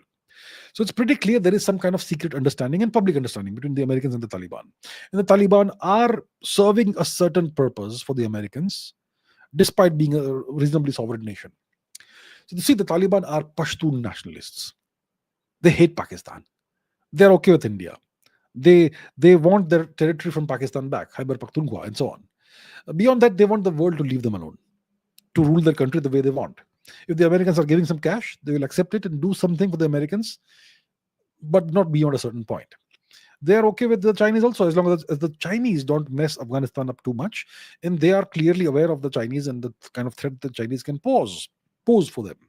So it's complicated, and the Chinese have been claiming for a long time that China-Pakistan economic corridor will pass through Afghanistan, and the Belt and Road infrastructure will also pass through Afghanistan. I mean, how many years has it been? 20 years now? What happened? Not happening. The Taliban came to power. Okay, forget about 20 years. The Taliban came to power in which year? 2022, 23, whenever it was. It's been 2-3 years. Has anything happened? So thus far, it's all talk. I have no interest in talk. When something happens on the ground, I will take that seriously. Words versus actions. I don't care about words. Words, anybody has words. Everybody has words. I want to see actions. And actions, nothing has happened on the ground so far. So I would not be too worried about that right now. Inferno JES says India already has a success story in public-private partnership, UPI. Why can't this be replicated for military manufacturing? I think it can be and should be replicated, public-private partnerships for military and so on. I think it's happening. For example, India probably has one of the best drone manufacturing ecosystems in the world today. Much of it is private, for example. I mean, those wonderful screaming drones that we saw slamming into Pakistani military and terrorist targets, those were probably manufactured by through public-private partnerships, maybe possibly to a large extent private. So I think we are going in the right direction. And what you are saying is very right, that we need to take this to the next level. What's happening is just the beginning. We need to really, really double down, triple down, 10 times down on this and become one of the biggest manufacturers of military equipment in the world. We definitely at least should be 100% self-sufficient and reliant in terms of military manufacturing. And hopefully we can become a major exporter. But not like the Americans who fund wars to export military equipment. We should export it to those who genuinely need it. That's all. Yatin Kumar says, how do you see towards India and Modi from the 2019 perspective, considering how COVID was actually good for India, other events and Operation Sindoor, 2019 to 2025, a lot has changed. I'm not sure if COVID was good for India. It was actually bad for the Indian economy. Lots of Indian businesses were ruined. Lots of people in India suffered tremendously. The whole country shut down. India's economy went into a recession briefly. The GDP shrank. It went into negative growth, which means that it shrank. And it was not a good time for India. I don't see COVID was good for India. I'm not sure how you see it, but okay, I take what you say. So 2019 was the beginning of a bad time for India, actually. October onwards, the COVID and all that. But 2025 is a different India. We are now past the COVID era. We have again got back on our feet and we are again going in the right direction, definitely in the right direction. Operation Sindoor was very good. It was prematurely paused because Trump and his big ego came in the way, and his need to have Pakistan continue to exist, that sort of thing. How do I see the path that India has taken? How do I see Mr. Modi's performance? I think Mr. Modi will go down in history as one of the greatest prime ministers we've ever had. No question about it. Obviously, there are some things that could have been done better. Obviously, one of the big disappointments is the situation in Manipur, which is a disaster. The indigenous people are being horribly oppressed by foreigners. The other big issue is the fact that there are 100 million Bangladeshis in India, at least, or allegedly, approximately. What has been done about that? I think now some action is being taken. I want all of them out because they are a burden on our people. What about the Rohingyas? What about the Cookies? What about the Pakistanis? I mean, God knows how many illegal infiltrators we have. That is an issue that needs to be dealt with. Education reforms, again, nothing has happened. New education policy is a joke. It doesn't really address any of the real issues. But apart from that, Mr. Modi has done a tremendous amount of good work. I mean, compared to 2019 Balakot Operation Sindhu today, it is a night and day difference. So Mr. Modi has done a tremendous job of making sure that we are militarily in a very strong position. Obviously, a lot more needs to be done. Jet engine issue is there. Fighter planes issue is there. A lot of issues are there. Well, Mr. Modi inherited so many huge issues. So I think he's done a tremendous job. Overall, I think he's done a tremendous job. Overall, I would say I'm happy with him. Overall, I would say that I am not satisfied that we are doing enough. We should do even more. I am never satisfied. But overall, that's how I see it. Right. Okay. Vikramaditya Rathore says, should there be an alliance between India, Greece, Armenia, Cyprus to counter the Pakistan, Turkey, Azerbaijan nexus? Even Israel can join? Yeah, certainly. I think we have some kind of military agreement with our old friends, the Greeks. The last time we had a military alliance with Greece was more than 2,300 years ago. So I think we have some kind of military alliance with Greece now. And Cyprus obviously is welcome to join. Armenia also, we are aiding Armenia. We are supplying Armenia with the world's deadliest anti-aircraft system, the Akash SAM system. So it doesn't, you don't have to formalize an alliance. You can have an unofficial, unspoken, unstated, unwritten alliance. I think we already kind of have that. If definitely India, Greece, Armenia. I'm not sure about Cyprus. We also have engagements with Cyprus. So maybe, so what you mentioned is actually, it's kind of in the works possibly. Yeah. Maybe even Israel can join. We can see. Vidhi says, how SuperChat don't feel like jizya tax on education? I'm not sure how it is jizya tax on education. Yeah, of course. See, like I said, I have done hundreds of hours of this without any super chats, and thousands of questions I've answered. And I'm told that if you do super chats, then the quality of questions improves significantly, because people are serious when they're asking a question. And I can see that. I think today's episode has been I've really enjoyed it. I think the quality of the questions has gone up significantly. So maybe it makes sense to have super chats, because only serious people will ask super chat questions. And for those people who can't ask super chat questions, maybe I can possibly in the future, maybe in the coming weeks, do 2 live streams in a week. One could be a super chat live stream. One could be a live stream in which I will take questions that people have asked in the comments. That way there are no super chats there. Only the best questions will be picked. How about that? And when it comes to education, I've answered thousands of questions. You can see all the past episodes. Everything is for free. So I don't think there's any jizya tax on education there. Okay. Really now says, can ISRO launches be sabotaged? 2 out of 2 failures in 2025. It's a possibility. Now nobody speaks about this today, but in the 1980s, many of the French Ariane launches were sabotaged by spies. No one speaks about that today. You won't even find it on Wikipedia anymore. But yes, there was a spy issue with the French Ariane program. Many of their launches failed. So, yeah. Mr. 88 says, who was Mr. Nelson Mandela? Was he a Western stooge, just like a certain someone from our nation? I wonder who that could be. Or was he a real revolutionary leader? Well, he was a freedom fighter. He believed in armed resistance against apartheid. He believed in the armed overthrow of apartheid. He was one of the leaders of the African National Congress, the ANC. And he was imprisoned for, 27 or so years by the South African apartheid regime, the white-dominated apartheid regime, for trying to fight for the rights of the indigenous native people of South Africa. Now, was he a Western stooge? I'm not sure about that. I've not really looked into the life story and history of Mr. Nelson Mandela. So I'm not sure if he was a Western stooge. If you fight the whites, and you fight the whites through violent means, it kind of means that you are not quite a Western stooge, right? Unlike a certain someone from India, like you're saying. Because Mr. Nelson Mandela tried to fight the whites using violent means. So that's a big difference. Later on, after he was released, he espoused non-violence and all that, because he got what he wanted. He got what he wanted, the end of apartheid, and he became president. So once you get what you want, why would you espouse violence, right? So it doesn't make sense. So I think it was very, very smart. And obviously, he was very forgiving. He did not keep any personal grudges against anybody once he became president. So very nice of him.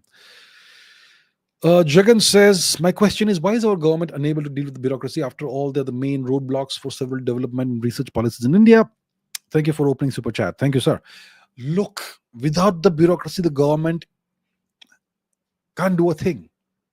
How does the government of India get things done? You can draft policies and write papers and things, but those policies have to be implemented on the ground. Who does that? It's the bureaucrats. Now, if you start dealing harshly with the bureaucrats, what will happen? They'll go on strike. Then the government is paralyzed and becomes toothless and powerless. That's why you can't deal harshly with the bureaucracy. You have to take it very slowly and step by step, especially our bureaucracy. That's the reason. That's the problem. I'm not saying all bureaucrats are bad. There are some outstanding bureaucrats, upstanding bureaucrats, for sure. But overall, it's a problem in India, right? We know that. We all know that.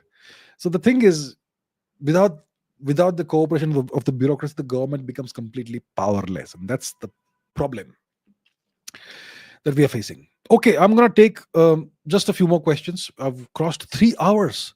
So please stop paying for super chats now, because I may be able to not take your questions anymore. I'll do it for another 10 minutes, and that's about it. Harsh Raj says, why no Indian explorers like Europeans and Chinese? Well, do you know that about 4,000 years ago, there was the sudden introgression of Indian genetics into Australia? Don't believe me? Maybe you will believe web search. So, let's see. 4,000 plus years ago, Indian DNA Australia, Aboriginal. Check this out. This is just an AI overview. Let's look at nature.com. I think everybody will trust nature.com. Aboriginal Australian genomes reveal Indian ancestry.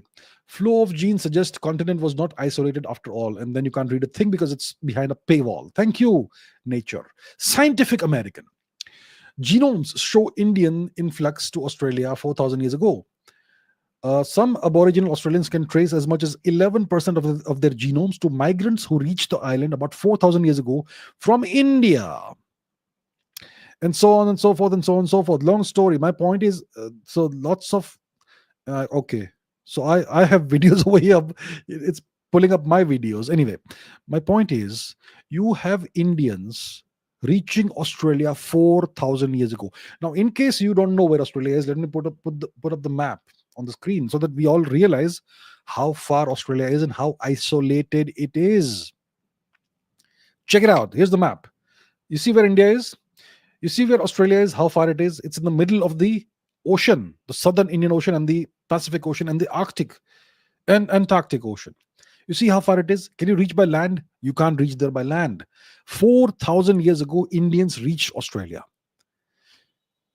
Some Aboriginal Australians have 11% of their DNA, which is of Indian origin. And by the way, it did not say South Indian, North Indian, anything. It said Indian, which means we are all the same DNA. We're all the same people. Okay. And overall, if you look at a statistical sample of all Australian Aboriginal people, about 10% of them have significant, like non-trivial amounts of Indian ancestry. What happened there? No Indian explorers like Europeans, Chinese? You see, you have, the problem is your teachers, your textbooks don't teach you the truth. And that's why, my friends, we all believe that Indians did nothing. 4,000 years ago, at the same time when Indians had reached Australia, at that time itself, 4,000 years ago, you have the presence, sudden appearance of Indian zebu cattle in Mesopotamia and Egypt. At the same time when Indians are reaching Australia, they are also reaching Egypt and Mesopotamia. And around that time, you have the Yamnaya invasion of Europe. So let's please take the time to research things. Take the time to research things. Indians were the biggest explorers, the greatest. We are the original maritime civilization. The Rig Veda speaks about ships that had 100 oars. Ships with 100 oars. OARS, oars. The Romans, they had these warships called galleys, which were powered by oars. The oars were powered by slaves who were chained below deck. How many ships, how many oars did the Roman galleys have? 50 oars. The Rig Veda comes thousands of years before the Romans. We had ships with 100 oars in the Samudra. We were the original explorers. But your teachers won't teach you this. Your teachers don't know. They're illiterate. Your textbooks won't teach you this. That's the problem with India. Okay, Ritik Pawar says, how to deal with deep-rooted behavioral patterns in yourself, in somebody else. If you have deep-rooted behavioral patterns which are not good for you, then you have to find ways of changing them. You have to try to identify the root causes. Let's say you have a phone addiction, like we took in the beginning of the show. Then the question is, why do you have a phone addiction? What gap in your life is it filling that you're not able to fill with something else? You have to identify the deep psychological root cause for this thing, and then you have to address that. That's what I would say. Exactly, Vaibhav says, exactly when our Gurukul Paddhati starts declining. It started with the British occupation of India. In the 19th century, the great writer Dharampal, he compiled statistical data that the British had collected of the Indian education system, the indigenous Indian education system. And you had the Gurukul system all over the country. You still had temples as the center of education in the 19th century. That's when Macaulay imposed the British education system on India, which was designed to enslave Indians and to turn Indians into clerks and peons. That's in the 1830s, 1840s onwards that they destroyed the indigenous Indian education system. That's when the process started. And today we are continuing the Macaulayan system. See? Phantom Surge says, fix for lack of meritocracy and caste divisions. The government has to end this nonsense. Otherwise, people will just leave the country. There is no other fix. We can't fix it. The government has to fix it.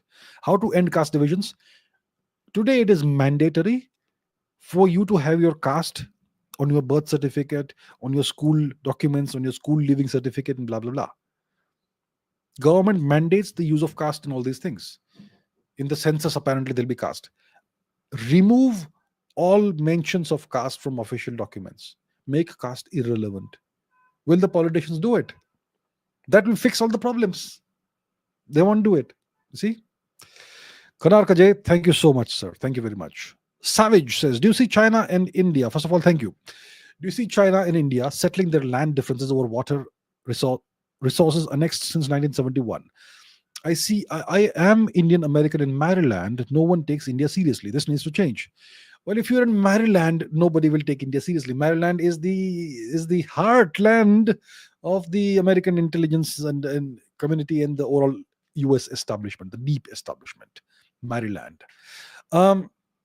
Nobody there takes India seriously. They all still have this 20th century mindset. A lot of them in Maryland, in DC, in the DC area, in the Maryland area. Nobody talks about India. Nobody takes India seriously. The only nations that take seriously in Maryland, apart from the US, are Russia and China. To some extent, Israel for sure. And to some extent, France. Beyond that, nothing. They don't think about India. They don't talk about India. Now, do I see India and China settling their land differences over water resources annexed since 1971? The Chinese will not want to settle their differences with India. They use this border dispute. They use the fact that the India-Tibet border is undemarcated as a pressure point against India. They want to use this as leverage against India to be deployed. This leverage, they want to deploy it at any time that they choose to. So they have steadfastly refused to demarcate the border. Right? If the border is demarcated, then there's no more issue between India and China, but they don't want that. So the problem that exists between India and China is entirely of China's making. Okay? We have tried our best to have this demarcated, but they don't want this. So I don't see this changing for now. The only way the Chinese will come to the negotiating table seriously and resolve the difference is if India becomes way more powerful than it is today. For example, the Russians and the Chinese had a big land dispute, border dispute, the Ussuri River issue. They nearly went to war in 1969. or the Usuri River issue, the Hainan, whatever that island is called. I forget the name of the island. It's a Chinese name.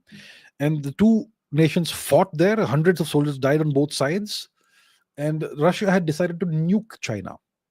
And the Americans saved China. And this dispute was ended in the 21st century, the first decade of the 21st century. By the time the Russians started resurging as a power, that's when the Chinese took them seriously.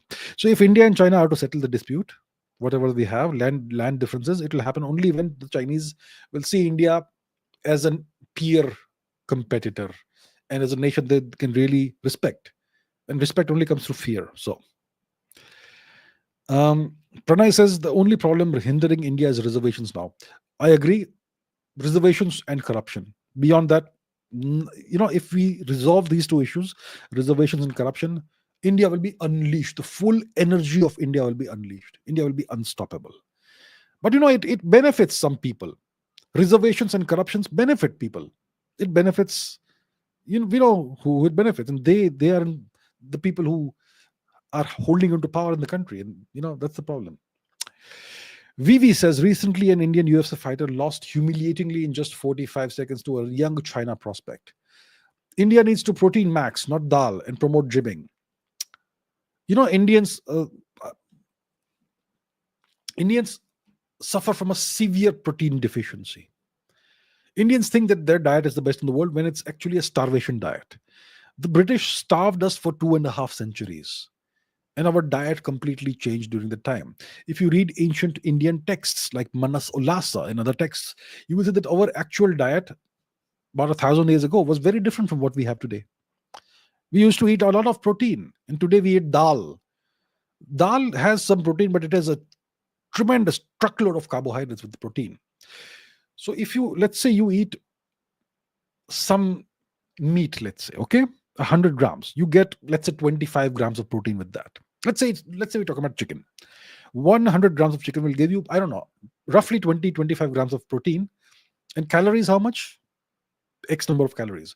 If you take 100 grams of dal, you will get at least twice the amount of calories through carbohydrates, maybe thrice the amount of calories through carbohydrates, and less than half the protein. So if you want to bulk lean, you simply can't use dal or chana or rajma or whatever. It's just full of extra carbohydrates, and you will end up bloating yourself.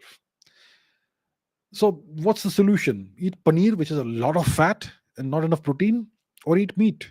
Indians used to eat meat back in the past. Now, if you don't want to eat meat, it doesn't mean that you can't get strong, but it'll take you longer. So I'm not advocating that everybody should eat meat or whatever. My point is everybody should have enough protein through whatever means works for you, and everybody should be strong. A lot of Indians simply don't, they simply don't take the time to strengthen themselves physically. So I agree with Vivi here. Okay, Ajit Jha says, how India counter China chicken neck as China is there? What should India do? I think India will have to wait it out, and in the future, obviously, we'll be able to widen it. Right now, India is not powerful enough to change the geography and the lines on the border right now.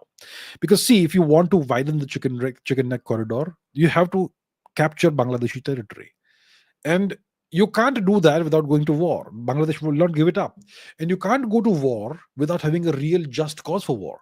Otherwise, you will be seen as the aggressor. So right now, India can't do it, even though we are militarily capable.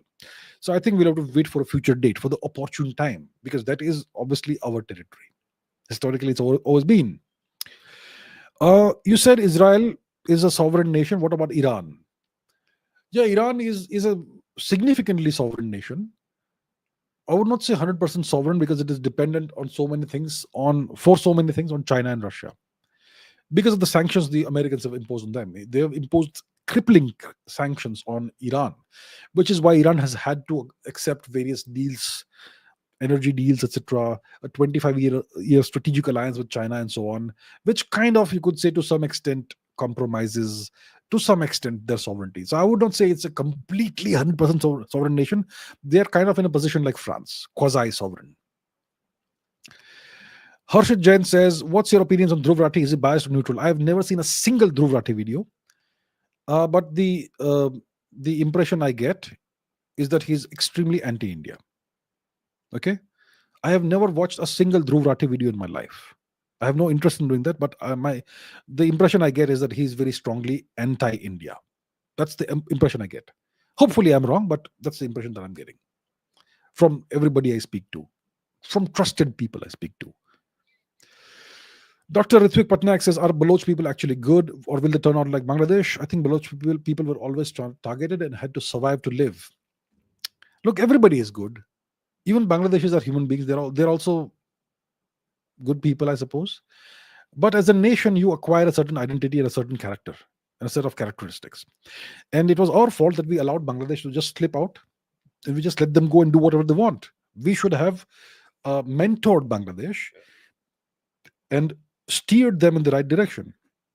We didn't do it. Our leaders messed up. And that's why Bangladesh is today an enemy of India. And the Bangladeshi people, they're taught to hate India, just like the Pakistanis. Now, after Balochistan becomes free, we should mentor Balochistan. We should handhold Balochistan and take it in the right direction. Otherwise, it may end up like Bangladesh. So it all depends on how we approach the relationship with this nation once it becomes free from Pakistan in the future. Inferno says, shouldn't we come up with a punishment to make illegal immigrants work off their stay and charge them for the return tickets? EU may adopt it. I think we can certainly confiscate all their property, which they may have acquired in India, and confiscate their bank balance and send them back to wherever they came from, penniless. Beyond that, I don't think we want them on our territory for 1 minute extra than needed. Right? So we should confiscate all their property, whatever they may have, and on whatever bank balance or money or cash they may have, and send them back penniless because they've leached all the money and property and wealth of India. That's what we should do. Beyond that, we should not make them stay longer and work. We should get rid of them at the earliest. That's what I would say. And with that, I am at an end of today's live stream. Thank you so much. A very long live stream, 3 hours, 17 minutes. I'm going to end it over here. Thank you so much. I really enjoyed this. I may change my mind about super chats. I think I really enjoyed the super chats. I think the quality of the questions was much better. It was very much fun for me. And I think I'm going to continue this. Anyhow, thank you so much, everybody, for all the questions. I hope you got some good value out of this. And I'll see you in the next live stream, which will be, I'm sure, very soon. All right. Take care, everybody. Thank you very much. Keep learning, keep asking questions, and keep raising your standards. I'll see you in the next episode. Bye-bye.